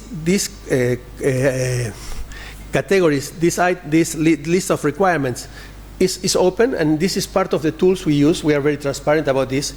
These are some of the tools we use to consider how to set the parameter, and in case of doubt, it's part of the tools that a country may use to decide if they are authorized or not an export. Almost the final conceptual aspect is the government-to-government assurances. One of the key points in any export system is that you request an end-user certificate, but in addition to that, you request from the government receiving, which is the government of the territory receiving the items, some guarantees, which are political guarantees, government and government, indicating that this is going to be used in certain uses, and the receiving government is guaranteeing to the country of exporting goods and to the rest of the community that these items are going to be used for that purpose. I always bring this chart about which is the principle, which is the process, and the role of the companies. Generally, we encourage the companies to share the information, not industrial information, but share information to facilitate the process. The last conceptual aspect I would like to refer is the issue of transit and transshipment. It was referred to previous speakers, by previous speakers. We all have some tools. In our outreach activities, we include some considerations. The more universal the trade, the more ports you use when you export. You don't have, in many cases, direct transportation from one place to the other. So this poses a huge challenge for countries of transit, particularly if they don't have the technology, or they don't use, or they are not familiar with the technology or the implications. This is an aspect that could be here also in the challenges part, because you cannot impose those countries to acquire the knowledge to do these controls, but it's a permanent issue. There comes a part of the reflections, and I would like to remind you about my disclaimer. And it's amazing because 10 years ago I was requested to present a reflection about challenges and future of this for the previous decade. So I revisited my notes from that work 10 years ago, I'm sorry, to see how many elements we had in common with the current challenges. The first one, we always have a conscious effort to balance trade and security interests. So in every case, in every amendment of the guidelines, in how we implement the guidelines, there is always this balance. If you are too strict, you are hampering trade. If you are very flexible, you may raise the risk of creating a proliferation risk. The other challenge is, it was mentioned before, the need to adapt guidelines to the technological evolution. For the part one list, for the trigger list, exclusively nuclear, the evolution is not that fast. For the second part, for the dual-use list, dual nuclear, non-nuclear, technology evolves at high speed, and it's a permanent problem to see if the analysis we made last year, for instance, on a particular point, how many new technologies may appear that could replace the technologies we are controlling, thus pushing us to try to improve our control. This reflection refers to more or less a kind of internal reflection in the group. It's common goals and efficiency. There is always different dynamics among common goals, legitimate national technology and commercial interest, and solidarity within the group. And it's important to seek balance between speed of progress and the strength of the internal fabric of the group. It's a permanent exercise of being like-minded in a changing and complex international environment. And for all these things, consensus play a vital role. Decisions are made when we are all equally comfortable with the decisions we are analyzing. The second one is also another balance inside the group, the political commitment and the technical standards. We have a strong political commitment around common goals, and that has always been the center of gravity of the group. And it's the importance of having in mind such perspective when continuing to manage discussion on the most complex legal tools to improve the efficiency of the group. Diversity within the unity is a strength, and this is a permanent exercise to undertake within the group. Another reflection, which is more sensitive, is the evolving security environment. When the group was created, the main threat was nuclear non-proliferation. But over the years, we have seen that initiatives on nuclear security, nuclear terrorism developed. And we started to have bridges between what they do and what we do. And the group has already brought the perspective of nuclear terrorism into the guidelines. And in security and nuclear terrorism processes, the contribution of non-NPT countries has been considered an asset. And such countries participate fully in these relevant instruments on nuclear security, like the case of Pakistan. So the point is, we have already established in the NSG some links with nuclear security. This is not yet reflected in the membership of the group. The future. If somebody is expecting to have a less controlled future, I'm sorry to say this is not going to be like that. The more advanced the technologies, the more advanced the trade, the more controls we are going to need. We can sophisticate the controls, not to intrude too much in trade and activities, but this is going to be a part of the scenarios we are going to face.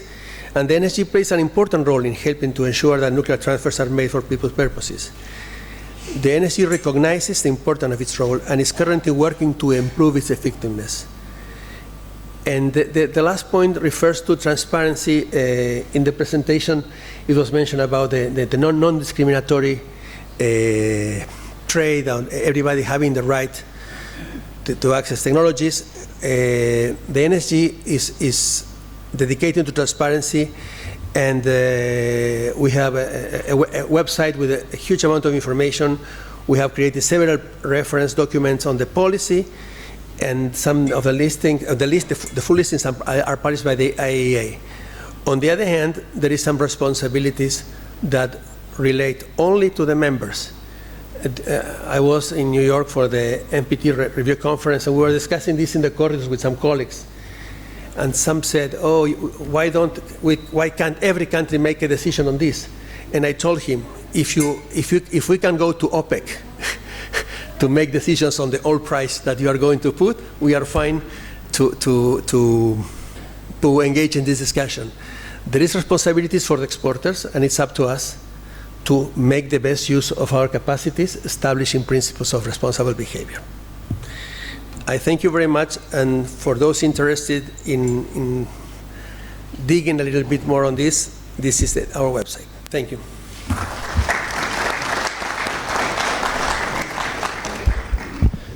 Thank you very much, Ambassador, for a very informative presentation.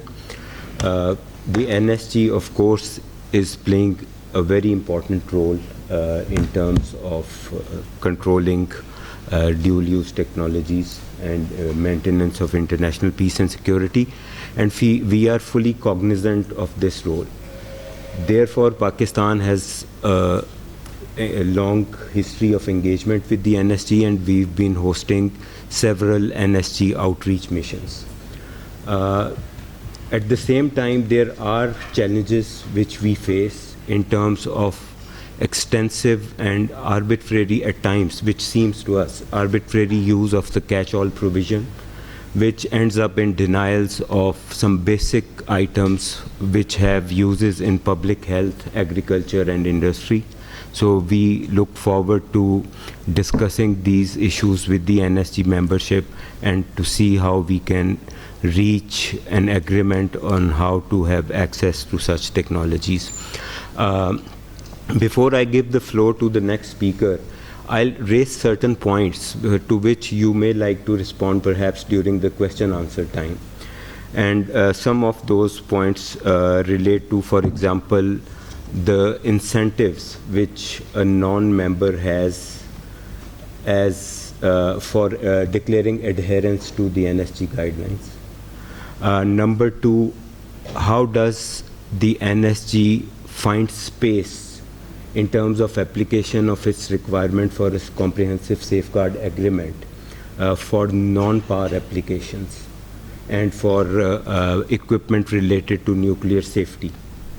And finally, one question regarding your take on the determination by the NSG in 2012 regarding the non-permissibility of transfer of enrichment and reprocessing ENR equipment, and how it qualifies the 2008 exemption of the NSG for a non-NPT state.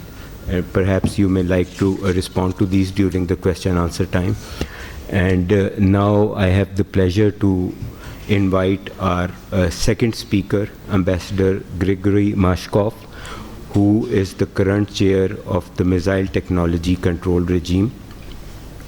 Ambassador Maskoff has a vast experience in dealing with matters related to arms control, non-proliferation, and disarmament in various roles at the Russian Ministry of Foreign Affairs. Ambassador Maskoff has served as the ambassador of Russian Federation to Paraguay, in addition to diplomatic assignments to Canada and the United States. Ambassador Maskoff is a graduate from the Moscow State Institute of International Relations. Ambassador, you have the floor.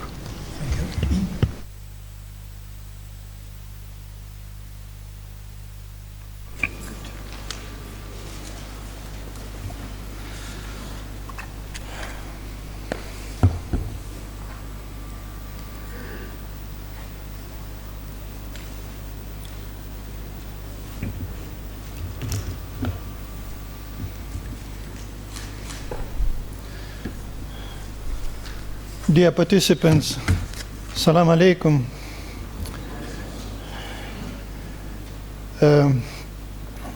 In my capacity as a current chair of the Missile Technology Control Regime, I would like to thank you for this privilege to speak before such a broad audience.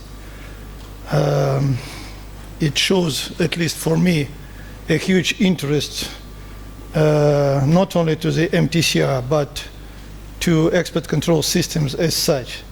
I'm going, it's rather difficult to speak after Gustavo because he spoke in details, and all expert control regimes, they are identical. They differ a bit because Gustavo mentioned that he is finishing his chairmanship with plenary meeting. We have started our plenary chairmanship in Sochi last year, so some differences exist. But in any case, we have more in common than we differ. And differences are more technical. In any case, all expert control regimes deal with the same issue, only differ. Gustavo deals with nuclear, I'm dealing with missile issues. Australia group deals with chemical and biological dual-use items, and Vassana arrangement deals with conventional arms and dual-use items. The specifics of this regime is just avoid destabilizing accumulation of this weaponry. So my focus of the presentation will be MTCR as such, its activities, and priority of the Russian chairmanship. So, is it okay? Is it this one?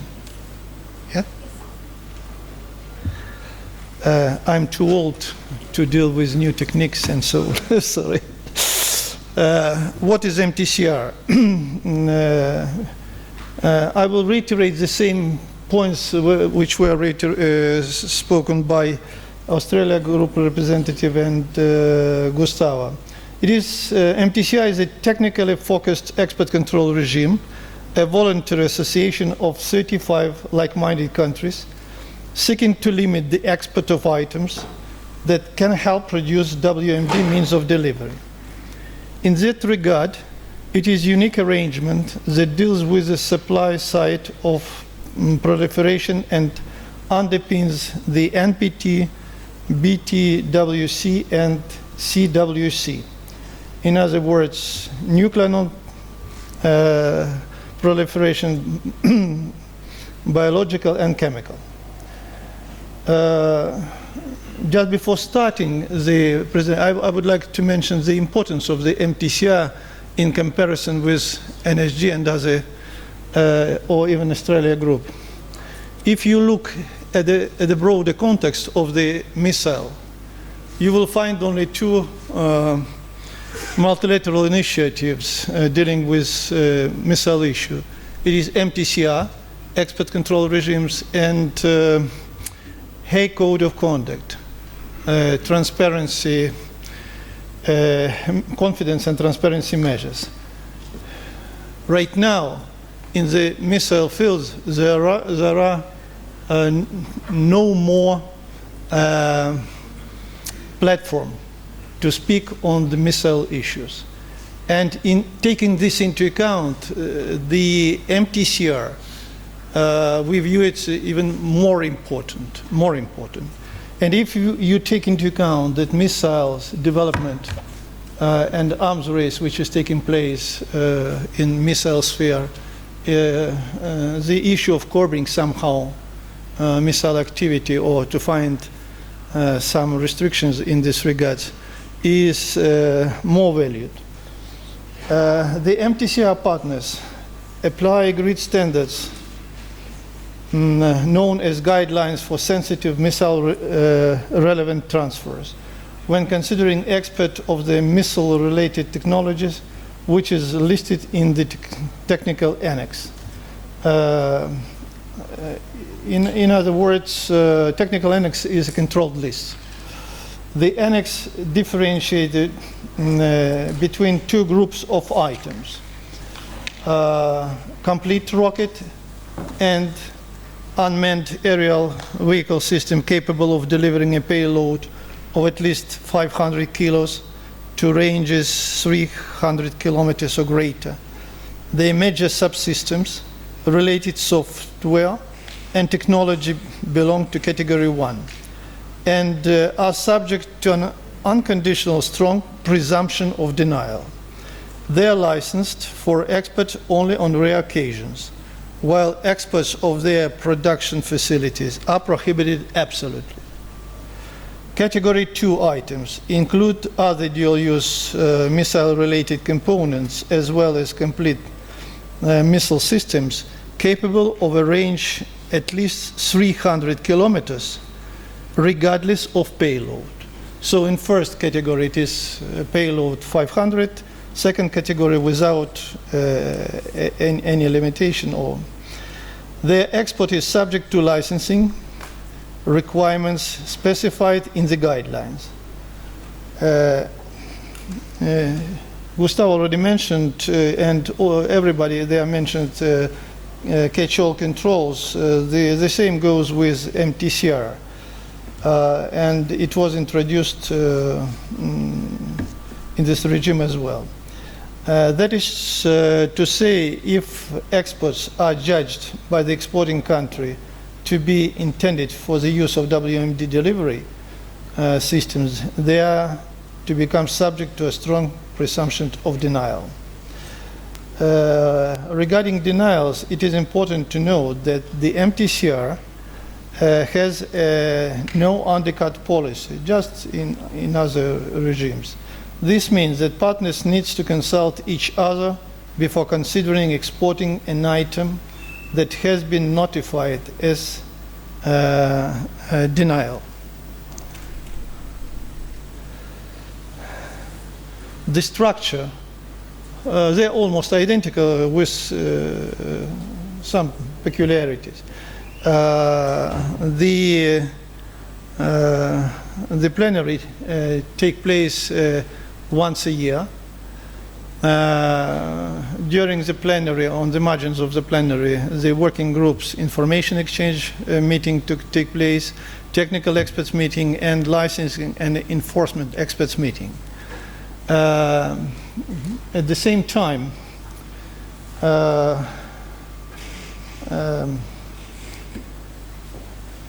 what at plenary in general is the superior organ of the MTCR, where all countries, national delegations come together and discuss missile issues and elaborate common approaches to dealing with them. Much of the work is done in expert groups, I mentioned already. I will start with information exchange, expert meetings. What is, I reiterate what Gustavo mentioned already, that it is one of the most important groups within the MTCR, where information on missile proliferation is exchanged between partners who discuss regional and country issues, proliferation strategies, procurement activities, development trends, and emerging technologies. What I can say is that if on the global scale there is no discussion on missile issue in general, that's make this information exchange within the MTCR even more important for partners. And the most important thing that countries bring their own vision, and we'll try to pacify opinions, if it is possible to say, because diversion of views could bring to certain conclusions and to certain measures. While stressing the importance of information exchange, in practical terms, for creating controlled lists, it is technical expert groups. The main task of the term is to maintain MTCR technical annex. All changes are based on partners' proposals. Each proposal is assessed with a view to strike an optimal balance between the proliferation concerns and the impact of industry. The MTCR doesn't seek to hamper legitimate trade or peaceful space programs. I will tell you frankly, being involved in the job in activities of technical expert meetings, I will tell you that there are clashes between different countries' national interests, especially fighting for markets and so on. So if you look carefully at the controlled list, sometimes you will not understand why such parameters are indicated there, but it is a kind of compromise. In the world where we are living in compromise, even when you marry, you compromise with your best part of the family, and you will live with this compromise entire life.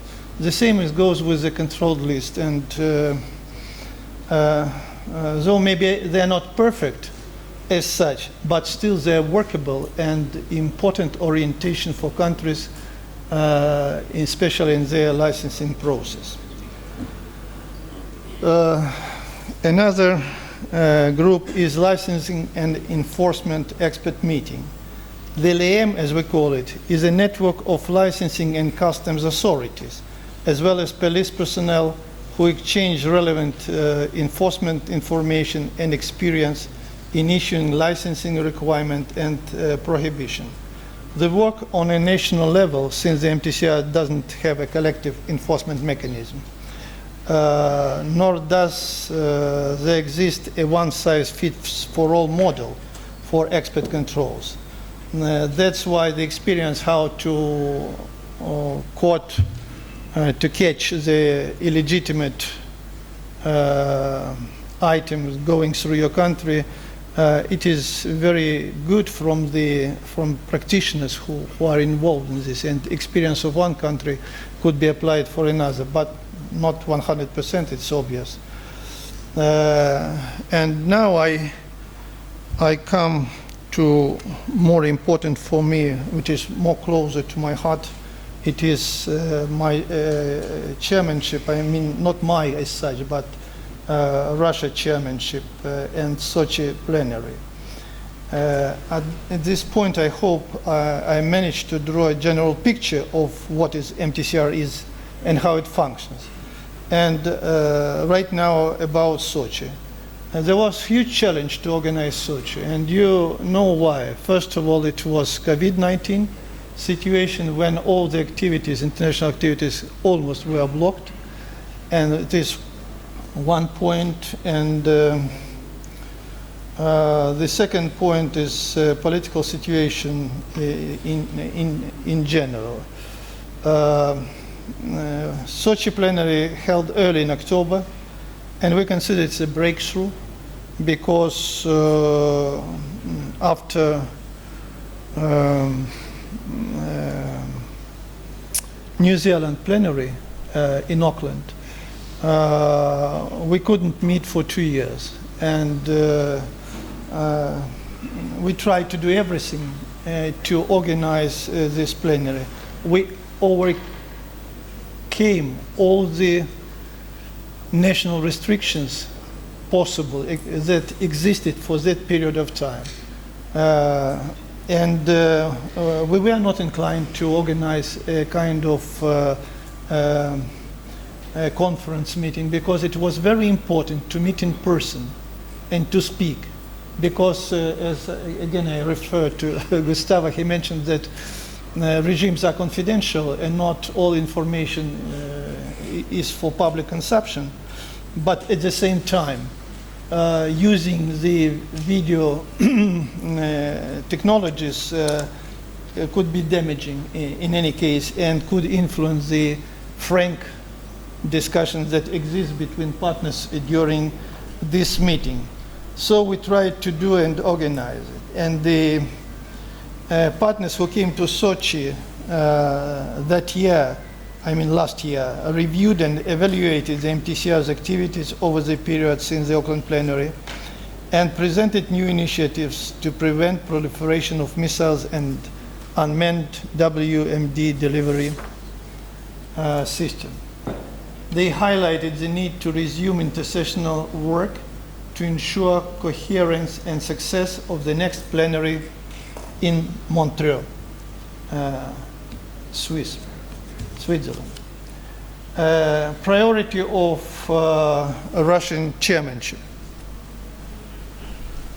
Partners reiterated that the regime will continue its outreach to non-partners first of all, before I start this one, we tried to relaunch the activities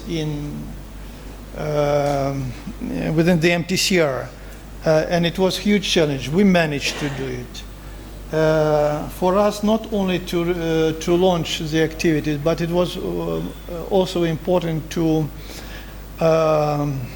organize the activities in MTCR in such a way that during the entire year there was a coherence, and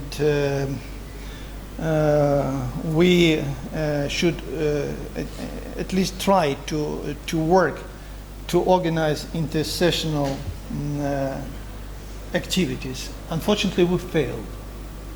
And during this year, we have no official activities intercessional between one plenary and another that will take place in October this year. With regard to outreach, I'm grateful to our Pakistani organizers, and for meeting us and speak on the MTCR issue as a chair, not only presenting our views during the conference. And I think, in spite of anything, it is more important to speak than to be engaged in military activities. And I will tell you frankly that missile challenges, they are growing in the future, and people are not speaking about them. And sooner or later, they will face these challenges in the future, and they will be not prepared to deal with them immediately. That's my personal concern, and that's why even during the plenary session, our Deputy Minister, Sergei Ryabkov, invited to speak on the missile issue in broader context using the UN platform, and this dialogue should be inclusive. There could be no rogue state. All countries are equal and should participate in these discussions. In spite of whether you like me or dislike me, it doesn't matter.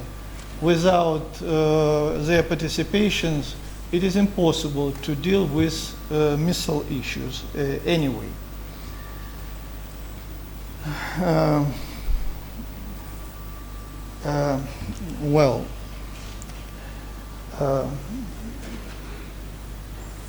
So I think maybe Pakistan will be one of the last outreach activities, because our chairmanship is coming to an end, and physically and in time we can't cope very strongly more. But I think that if I mention you that we managed to fulfill 1/3 of the program of outreach activities which were agreed in Sochi, it is I don't want to speak about myself or value my activities, but it is a huge success, I'm sure. So more generally, we realize the importance of highlighting proliferation risk in industry and academia circles and at international venues. During the past year, the chair and his team took part in the events organized by the Center for Energy and Security, the IISS as we call it, as well as 28th Asian Export Control Seminar and the meeting of the UN Security Council 1540 Committee. We could have done more, but tell you frankly, taking into account the entire political picture, you understand that to some events we were not invited. And I'll tell you frankly that those who are not inviting us, they're damaging not us, they're damaging the cause of proliferation. And one of the challenges which face before us, before the entire global community, is whether during this international confrontation the export control regimes be damaging, because if their influence is decreased, there are more space for proliferators to use for their benefits. So in this regard, it's very important to understand that when we deal with non-proliferation, we are all have common goals. And within this framework, we should work together in spite of anything. In spite of anything. And having said that, I'm finalizing and not trying to abuse your attention more, but I'm open for any questions you are having to me and be ready to answer them. Thank you.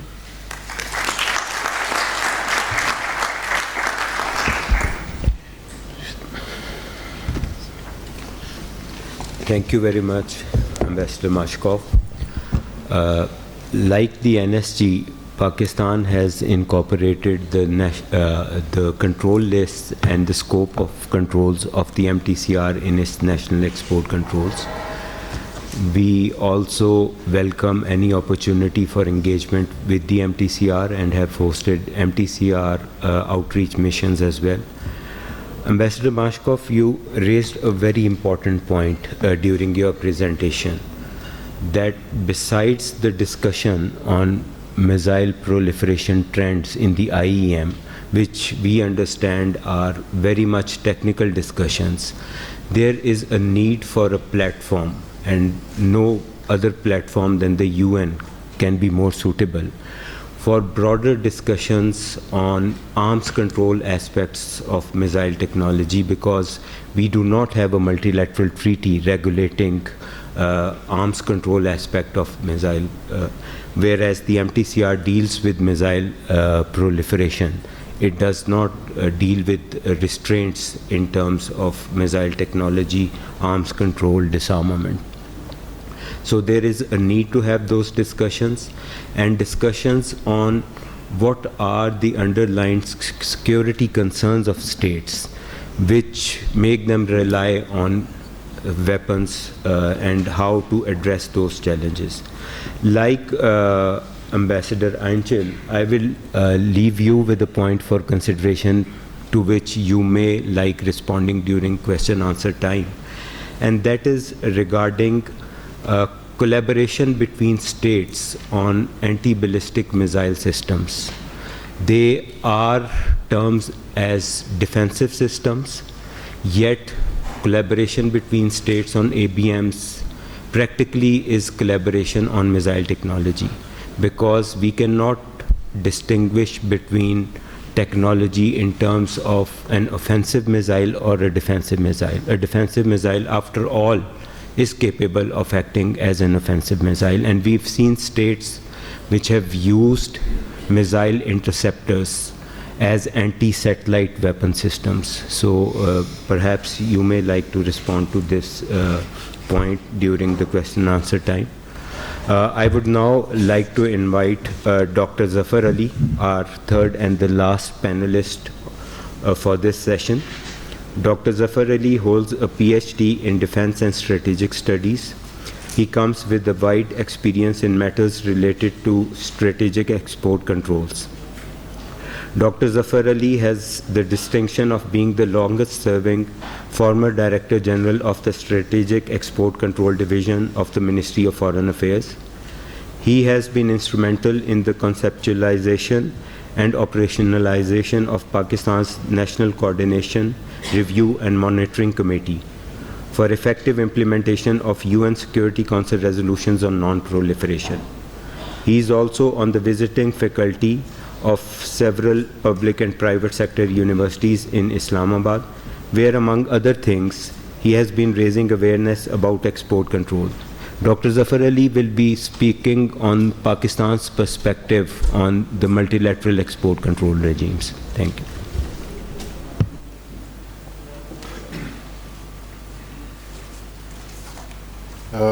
Thank you very much, Chair and ladies and gentlemen. Being the last speaker is difficult as well as easy. It is difficult because obviously the people are fed up with listening to the presentations and going through the question answer session, etc. And it is easier because one could easily say that whatever I had to say has already been said over these 2 days. So yet I have jotted down some thoughts, some of which may be provocative. But I'll start with my own perspective on very interesting point that the ambassador raised with regards to compromise. So with compromise you can survive, but if one loses balance, the survival becomes difficult. And that is what, in my personal view, the arms control arrangements and the non-proliferation regime should be doing, drawing a balance between the regulation and cooperation for peaceful application and socio-economic development of the developing countries.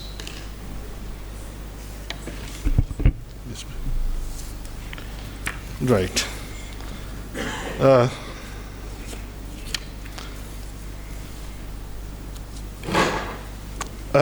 Ladies and gentlemen, unrestricted trade of arms and dual-use products may lead to security threats and human rights violations. For that reason, states have come up with export controls. The system of export controls regimes is an important instrument to prevent the proliferation of both weapons of mass destruction and conventional weapons. The current export control architecture is based on the four main multilateral export control regimes: the Nuclear Suppliers Group, the Wassenaar Arrangement, the Missile Technology Control Regime, and Australia Group. While the regimes have similarities with regards to the membership criteria, non-proliferation objectives, and conditions of supply, etc., they are different in commodity jurisdiction and control parameters. Nonetheless, they supplement each other. The purposes and goals of these regimes all underscore the importance of peaceful uses. For example, the NSG stresses that international trade and cooperation in the nuclear field should not be hindered unjustly.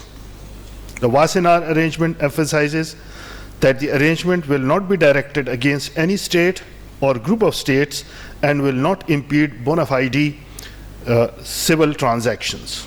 The MTCR similarly highlights that its guidelines are not designed to impede national space programs or international cooperation in such programs, and the ambassador elaborately covered that point in his talk. The AG explains that its guidelines are not intended to impede chemical or biological trade or international cooperation. And as we have been discussing this, all these commitments have fallen short of the expectations of developing countries.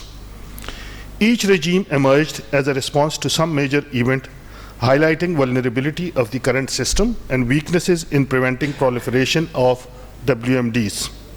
NSG, for example, came up as a result of a nuclear test by India in 1974.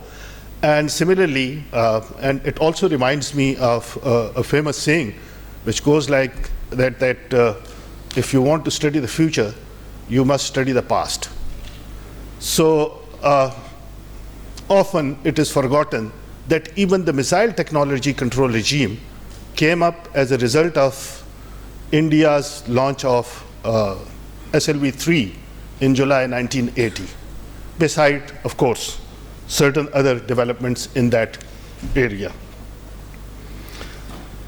However, the system faces several structural and recent challenges, and some of the challenges have been were highlighted in the talk by Ambassador who is chairing the NSG. The drawbacks of these regimes can be identified in existing literature. Firstly, most countries are unwilling to give up some of their sovereignty by engaging in binding agreements on this matter. As a result, the regimes are informal and their measures are non-legally binding upon states. In addition, they make decisions based on consensus, and this consensus-based decision-making process impedes bringing changes that are necessitated by rapid technological developments. Secondly, the regimes have no official organs or enforcement mechanisms. There is neither any formal means of identifying violation by a member nor institutionalized means of sanctions for such violations. They have thus hardly any power to act if countries choose to ignore the guidelines set by the regimes. And again, the example is that of the BrahMos missile given to India with the stated range of 290 kilometers, but India has increased its range, which is beyond the control parameters set by the MTCR. Thirdly, the regime consists of a select group of countries, while excluding some dominant arm exporting countries. On the one hand, a lower number of participating countries eases the consensus-based decision-making. On the other, the non-universal character hampers the effectiveness of the regimes because only a restricted number of countries act by the principles established by the regimes. Fourthly, the interpretation of the guidelines and lists by regime members varies between countries, And also there is some disagreement about what should be considered a sensitive destination. As a result, different export controls can be applied in similar situations. Fifthly, and this is more critical issue, new technology is rapidly changing the military field, and it is difficult for the export control regimes to keep up with these developments. Also, export control regimes are under pressure because of globalization and diffusion of technology that is leading to easy transfer of sensitive dual-use technologies. Also, since their bans are not legally binding, a number of members have taken advantage of the weakness of the NSG to pursue civil nuclear projects with non-NPT members.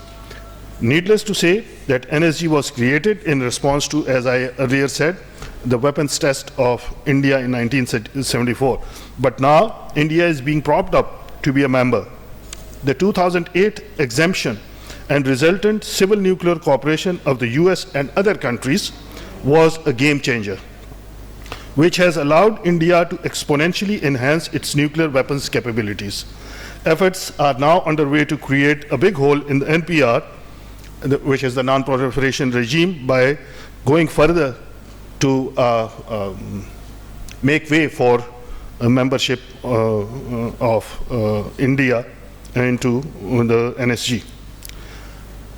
Let me show you that nobody wants to see destabilizing accumulation of arms spiraling into an arms race.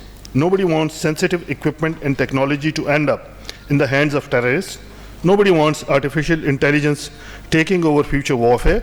However, these things can happen if the international community does not collectively engage in order to address these challenges. Various new technologies erase the need for physical trade, thereby changing the concept of trade. Software, such as cyber surveillance software, can be transferred electronically without the need for trading partners to meet in person. 3D printing can be used in future to print components of nuclear weapons. As James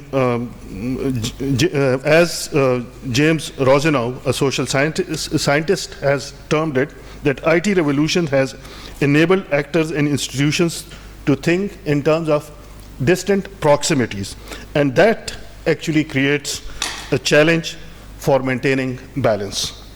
So what is the way forward? In my view, international export control arrangements, while preventing proliferation of WMDs, should not be allowed to hamper international cooperation in the peaceful uses of technology, including nuclear technology, which is the right of every state. Export control regimes should be more inclusive and should not create any exceptions.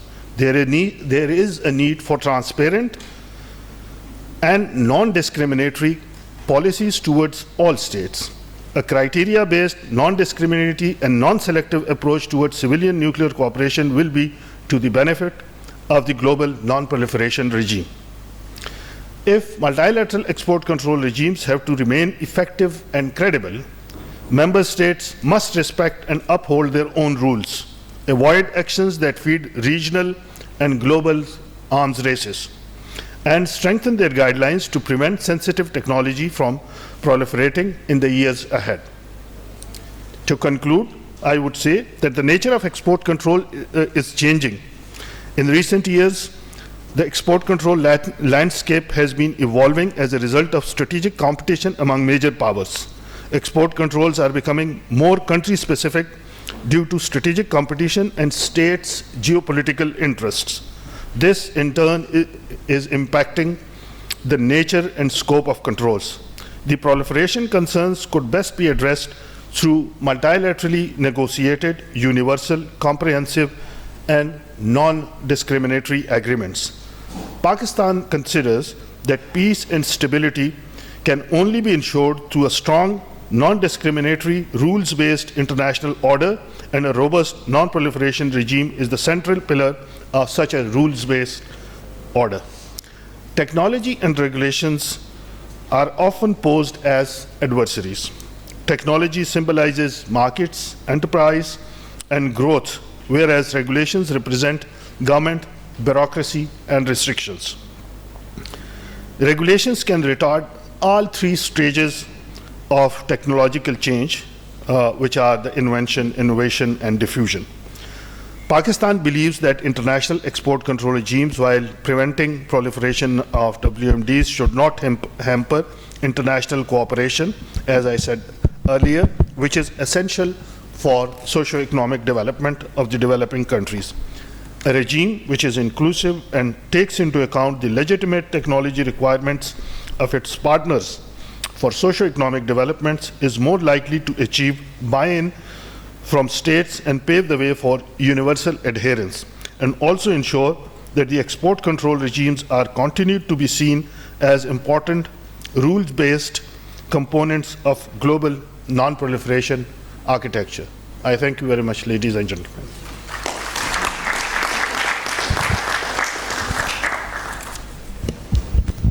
Thank you very much, Dr. Zafar Ali.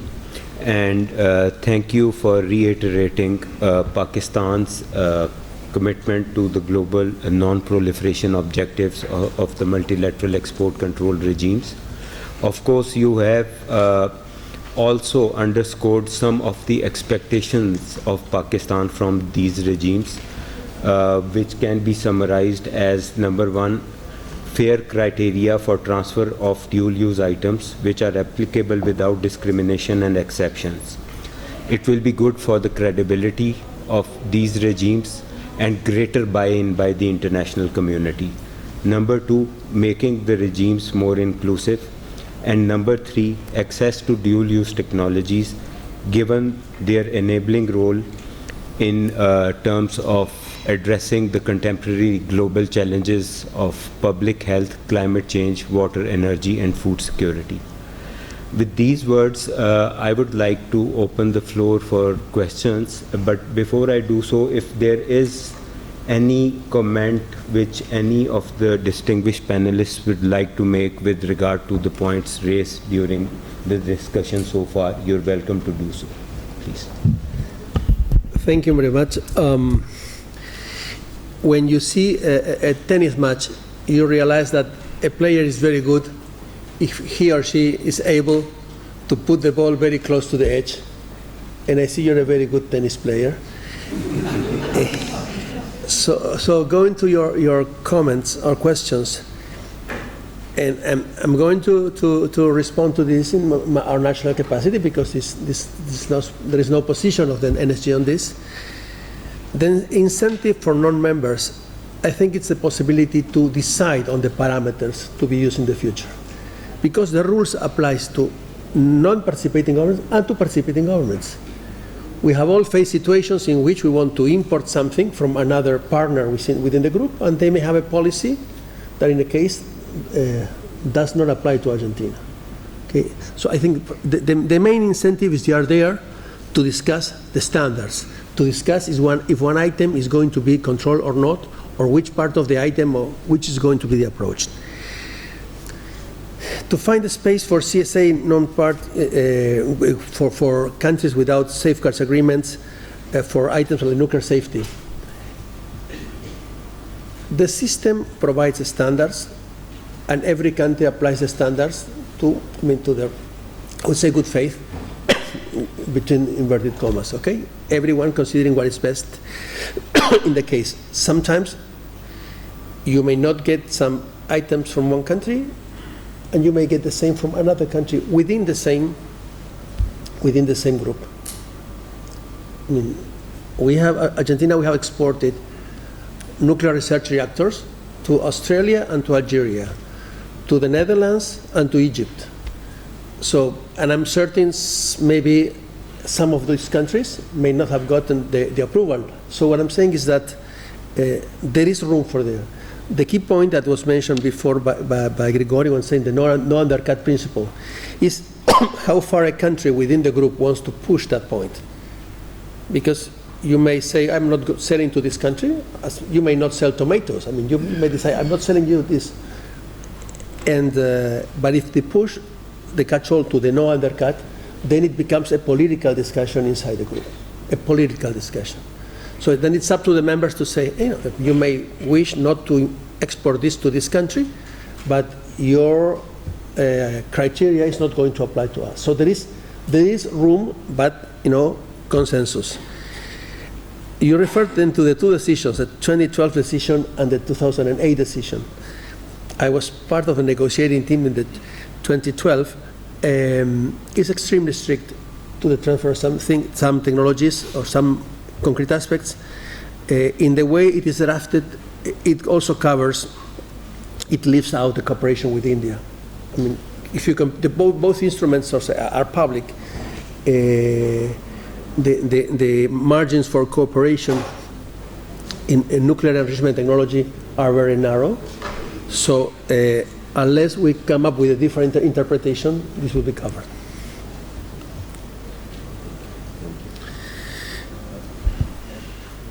I think you also had posed a question. Maybe you can clarify the question.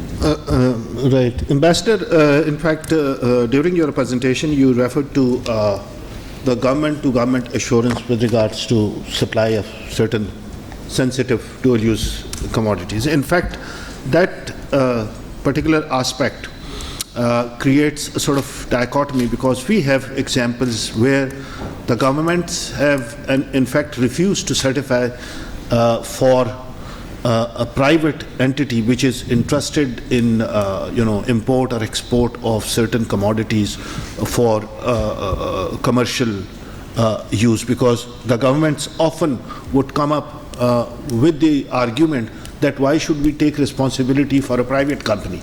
So this particular aspect, if it is applied in true letter and spirit, is going to hamper trade which is done by enterprises and private entities. So I would request if you have some comments on this particular aspect. Thank you. Thank you very much. I will reply based on my experience as a member of the Export Control Committee in Argentina. We would never transfer some items unless we are certain that the government receiving, the country receiving the item, of the company, is going to use this in a certain way. We don't have jurisdiction in the country of the company. So the only way we have to proceed is to request the government, where the industry is based, that they enforce what they do. Otherwise, we don't have jurisdiction to control if X company is going to do that. This is the rationale behind. Of course, there is room for misuse, but this is basically how we do it. Somebody has to guarantee that this item that we control in Argentina, that there is legislation to make sure it's not used for other purposes, is going to be, so to say, controlled in the same way. That's why we are asking the control. And of course, there is room for a discretionary political discrimination. I don't deny that. But otherwise, you are selling something that you cannot control otherwise. Thank you very much, Ambassador, for this clarification. We have time just enough for 3 questions from the audience, and I propose that we take the 3 questions together, and we have 3 panelists on our panel right now, and we'll then request the panelists to respond to those questions. I would request you to also indicate the panelist to which your question is addressed.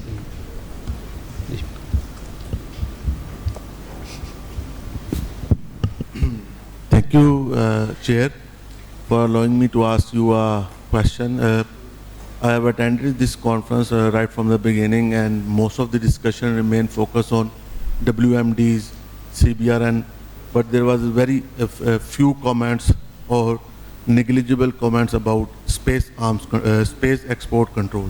So would you like to take this opportunity to highlight Pakistan's milestone in concerning space export control, as both Sir Zafar and Sir Kamran are sitting there? So I would request both are equally respected to answer this question.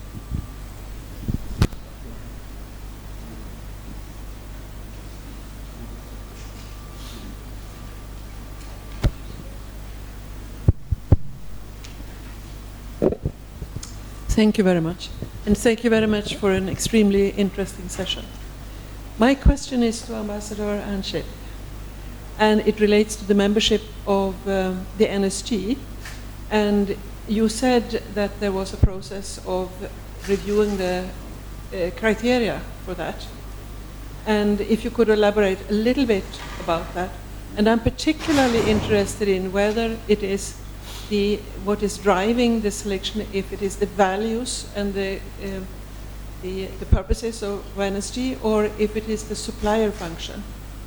Because several of the countries that are members are not having nuclear programs, and others are very hesitant to do that. And I ask this question in the light of the fact that there are new technologies coming. And also you remark that in the future it will not be any less requirements. So this perspective, if there is time, I would appreciate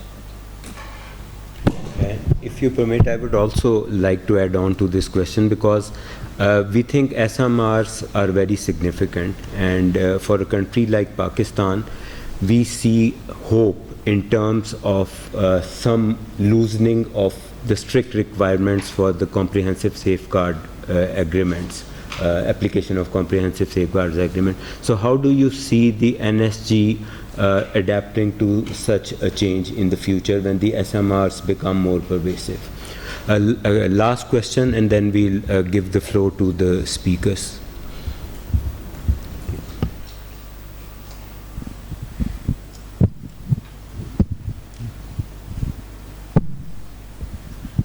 Afternoon. My name is Muhammad Ali Beg, SECDIV-NIPS Islamabad. I have just a small, simple question from Ambassador Gustav.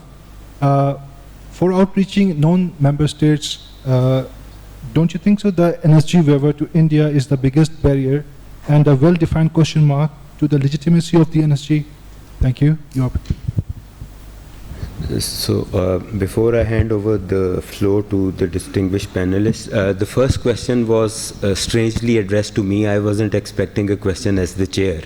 But since you've asked how we look at the export controls relating to space technology, I think a lot of that is covered by the MTCR.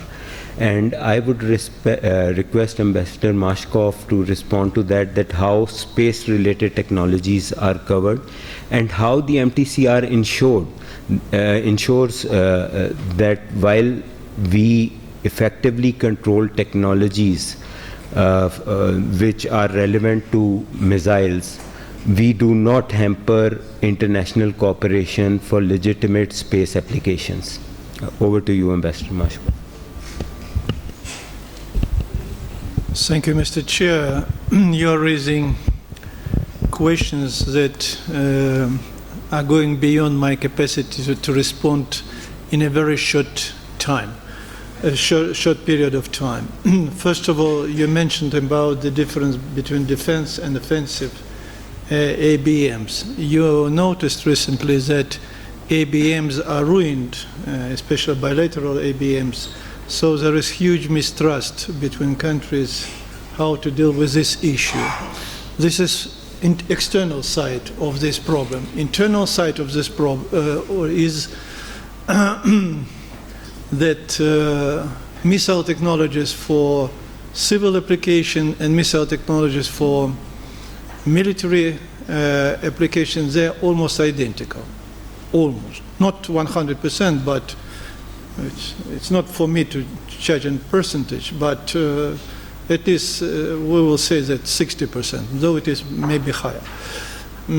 So what to do with this? Then when you are supplying for civil use of these technologies, and at the same time there is no guarantee that there is no fusion between military and civil activities. So the level of trust is low here, and that's why maybe it is so difficult to deal with all missile issue. I mentioned that there is no serious discussions on missile in all their entirety, but challenges are huge. If you speak about space technologies, there could be not only missile technology. They could be of different size, of different nature. That's why it belongs not only to missile activities as such, but taking into account that you start space with launching missiles or equipment to space, you should start with missile technologies anyway. So yeah, on a global level, there is no restriction at all. The only restrictions exist between a group of countries, 35, that could curb, only could curb the horizontal proliferation. They do not deal with vertical proliferation. So any country, there is no prohibition for any country to develop missile technologies. The only, with curbing horizontal proliferation, we curbing the pace of development in globally, but we could not stop them.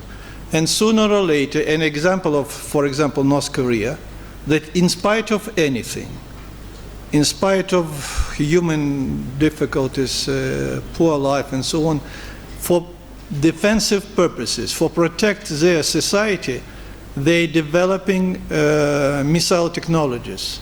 And they recently, almost, the poor country entered the club of ballistic missiles possessors. Only 7 or maybe 8 countries are part of this club. And this small country already worked on this missile.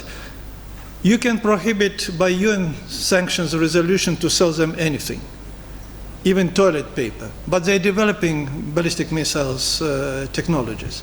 So it is a huge challenge. And from my perspective, these challenges, we are not speaking even about them. We don't want to speak. We're hiding, like I don't know this bird that had in the sand and trying to avoid. They're coming, these problems, from different sides. Use of this weaponry, how to react at this, the lack of transparency. Because if you take, for example, Hague Code of Conduct, and you analyze the transparency level, it is not even 50% of transparency. So this is very, I will not answer all the aspects, the question you are raising, because it is huge question. With regard to technologies, it is huge question. How export control regime could control new technologies. If you are a researcher, you already in your mind have something, but you don't know how it could be used, whether for military purposes or for civil purposes. You are creating something very important from your point of view for civil society.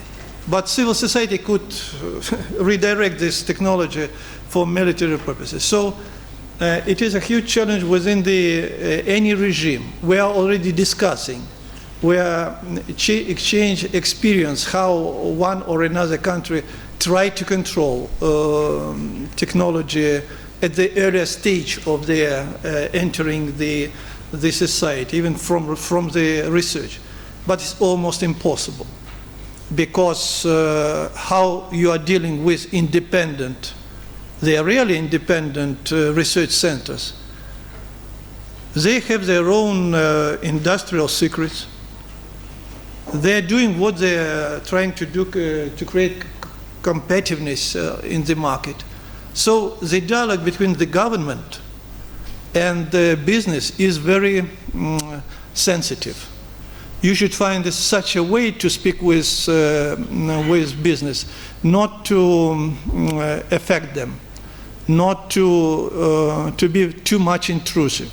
You should create a business community such a way that they were interested to come to you and tell that we have this technology that could be used for dual use. And we're telling you, to the government, in order to avoid. So this is this partnership between government and business is very shaky. You should use psychological elements, not to abuse business. Otherwise, business rebuff you and go away. We will do on our own. Yes, when the time will come, they will follow strictly the national legislations. But at the stage of elaboration of new technologies and everything, there should be kind of not very strict, but I would say in the spirit of cooperation, dialogue with business to show them that if you are entering very shaky ground where you are bringing your technologies to the legislation that exists, then we should speak more closely and to find the way. It is national way, and you should nationally come to international level and to speak with them and to persuade them, for example, that new technologies, that they are not still in the market yet, but they try to insert restrictions before they enter. There is, from my personal perception, is if you introduce restrictions, they could be applied to us, for example. So we impose restrictions on new technologies on us, telling that we are going to. So it is a balance of interest which is taking place within the expert control regimes. And expert control regimes, they are compromise between business activities and non-proliferation commitments. And I'll tell you, sorry, I'm speaking too much, but I'll be very brief. I can't answer your questions right now, because everything in the process and how it will turn out to be at the end of the road, I don't know. But new technologies right now are focus of many regimes. At least even the new computer system, new possibilities that creates computers, 3D printing and so on. It is a huge advancement. Those countries who are trying to preserve their predominance, sorry I'm using this word, over the global, they try to keep their new technologies for themselves. And they will not let you never to receive these technologies, because it is a kind of guarantee for their predominance. And technological predominance is military predominance. Military predominance is economic predominance, and so on. So it is interlinked. And so I don't want to answer you more, because the more I go into details, the more complicated the issue is. I think you've already answered the question in sufficient detail, and you've also made a very important point that the technical aspects of export controls cannot be separated from the political aspects, and that is where we have to create the balance. Over to you, Ambassador Anchal. Thank you very much. First, a clarification. I spoke about the evolution in the membership, not in the criteria for the membership. The criteria to apply to any country wishing to join more or less remain the same. The general criteria: party to the NPT, with technological capabilities in the nuclear area or in nuclear-related areas, to be an exporter, maybe the country is not exporter, and to have an export control system with the capacity to actually control what they are going to export. And over the years, what I said is that not that many countries are reaching the technological level, so to say, to get, so to say, the approval. I remember some processes where some countries, because they are part of another big economic union, they would like to join the NSG, and we were checking in every step of the way that they were really producers or exporters. What is expanding, and exporters. What is expanding is the dual use category. That's what I said. Nuclear countries, the community remains more or less the same. I mean, nuclear industry, whatever. But the dual use, when you develop a software, and the software can be used for nuclear power or for video games, then automatically, if these technologies are listed in the second list dual use. We control that. And if a country says, I'm producing these technologies in the second list, okay, they may qualify. This in the case of the country applying. The other possibility is that in the conversations within members, we detect that a certain country is developing the capabilities, and it could be in our interest, even commercial interest, because we want to have everyone more or less having the same limitations that we have. We are self-imposing. We may approach the country. This is what I mentioned when the NSC chair may receive a mandate from the plenary to go to a specific country because of the interest. Concerning SMRs, we are one of the 4 or 5 countries in the world with a project to the SMR, so we of course will be very flexible to consider ways to improve, but it's going to be a challenge. It's going to be a challenge, and it's also related to the policy of every country, because in our case, when we export, we transfer the technology. Other countries may not have the same position. Of course, if we transfer the technology, the requirements are going to be higher on us than those transferings for just a turnkey. On the other question and that you mentioned, we work with the, let's say, lowest common denominator. With the lowest common denominator. The decision on the special agreement with India was a result of a long process. Some of us in the process were able to consider not a single regime for a single country. Others were not. So in terms of having a more comprehensive approach to the criteria that we have for joining countries, what we were able to get was the exception for one case. If we consider strictly the parameters that were set, it was not a failure, because every country selling the tiny thing to India under this agreement is support, if it's related to nuclear, of course, is supposed to report. So the whole cooperation is under scrutiny in documents circulated to all members in a way that the cooperation with no other country is under the scrutiny, so to say, of the rest of the membership.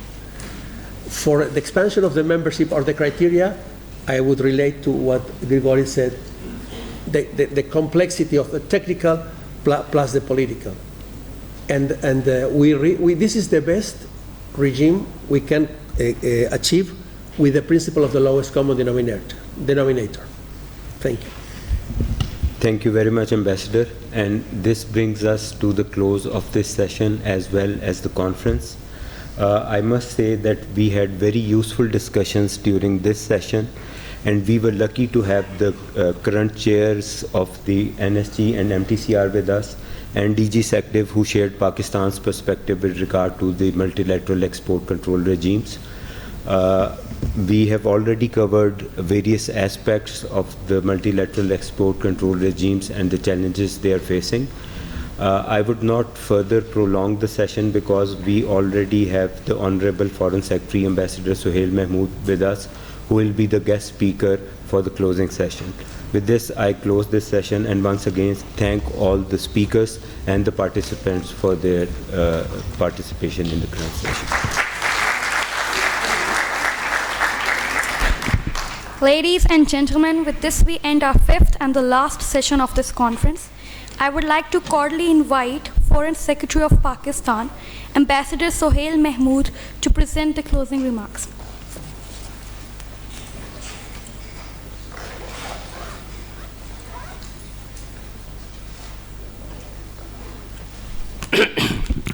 Bismillahirrahmanirrahim. Honorable chairs of NSG and MTCR, distinguished guests, ladies and gentlemen, Assalamu alaikum and a very good afternoon. It's a great pleasure for me to join you all for the closing ceremony of this important conference on promoting strategic trade controls through international cooperation. I thank the NUST Institute for Policy Studies, NIPS, for its collaboration with the Foreign Office in holding this event. On behalf of the Ministry of Foreign Affairs, I also thank the panelists and experts for their valuable contributions to the deliberations on various aspects relating to the subject matter of this conference. The conference was organized with the aim to promote interaction of national and international policymakers, enforcement agencies, public sector organizations, private industry, and the academia. The idea was to benefit from their perspectives on a variety of topics, including strategic trade management, STM, implementation of United Nations Security Council resolutions on WMD proliferation and its financing, and recent developments in the multilateral export control regimes. I am confident that the conference has met its objectives. We hope it would lead to better understanding of the challenges relating to trade in dual-use technologies, and that such understanding would give way for streamlining of the control regimes for sensitive technologies to ensure unhindered trade for legitimate purposes while addressing the risk of proliferation. Distinguished participants, Pakistan shares the global concern regarding the threat posed to international peace and security by proliferation of weapons of mass destruction. It supports a strong, rule-based, equitable, and non-discriminatory international arms control, non-proliferation, and disarmament regime, premised on the principle of equal security for all states. Such a regime is imperative for the maintenance of international peace and stability. Accordingly, we have put in place extensive legislative, regulatory, and administrative frameworks for exercising effective controls over transfers of sensitive goods and technologies to prevent their diversion to non-peaceful uses. I understand that the participants have been briefed about the extensive export control mechanisms put in place by Pakistan, consistent with the standards being followed by the multilateral export control regimes, including the NSG, MTCR, and the Australia Group. While adhering to international export control standards and best practices, Pakistan strongly maintains that efforts for regulating international trade in dual-use technologies should not hamper free and equitable access to such technologies for legitimate socio-economic applications. An inclusive, non-discriminatory, and principle-based approach will serve the multilateral export control regimes as platforms of greater cooperation for trade and development as well as regional prosperity, without compromising their non-proliferation objectives with greater legitimacy, credibility, and effectiveness. On the other hand, policies of discrimination and exceptionalism are detrimental to the non-proliferation objectives and credibility of the export control regimes. The 2008 country-specific exemption by the NSG for transfers of nuclear technology not only harmed the cause of nuclear proliferation, but also undermined strategic stability in South Asia. Distinguished participants, multilateral export control regimes must facilitate access to modern technologies for the economic progress of the developing countries. Moreover, there is a need to make the membership of these regimes more representative. Such a transformation is warranted by the advent of new technologies like information and communication technologies, ICTs, 3D printing, AI, biotechnologies, quantum computing, and lethal autonomous weapon systems.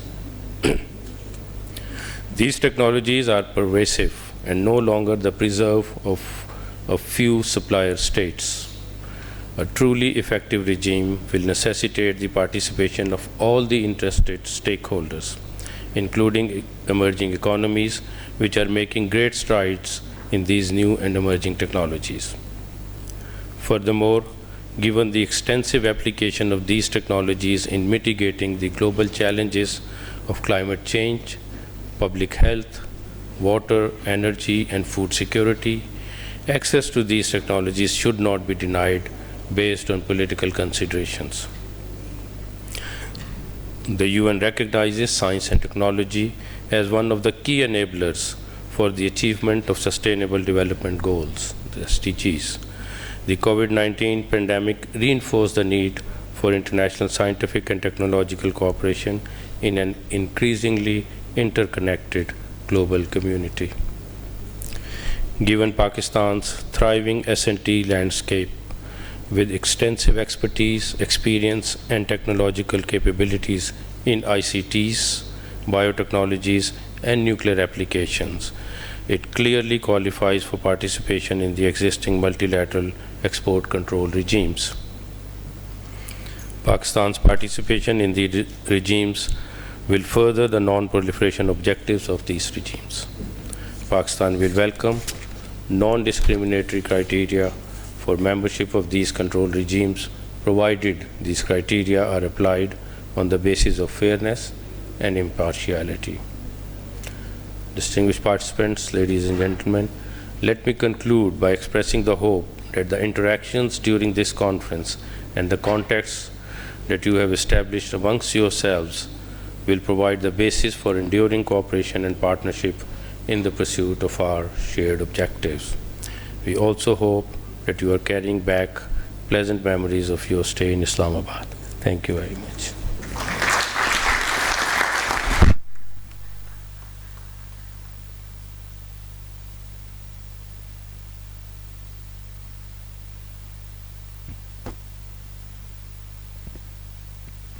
Now I would like to request Ambassador Sohail Mahmood to present conference souvenirs to our esteemed speakers and chairs.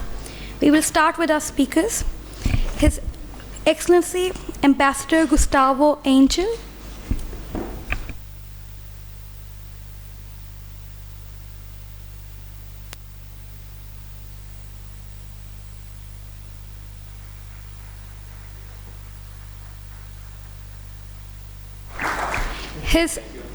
His Excellency Ambassador Gregory Maskoff,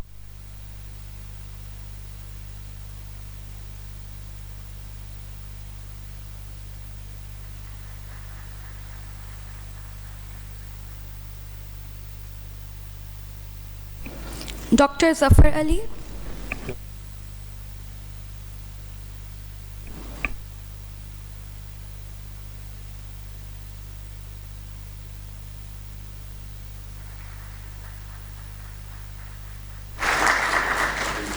the chair for the session, Mr. Kamran Akhtar.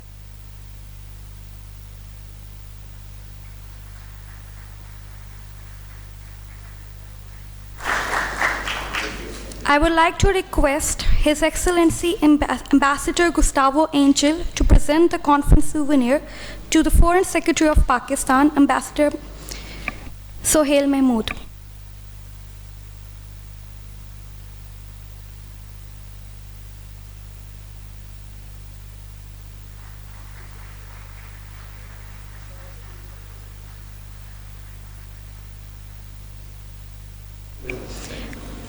I would like to request all our local guests to proceed outside for the lunch. All the foreign delegates and Ambassador Sohail Mahmood are requested to remain in the hall for the group photo. Thank you. Recording stopped.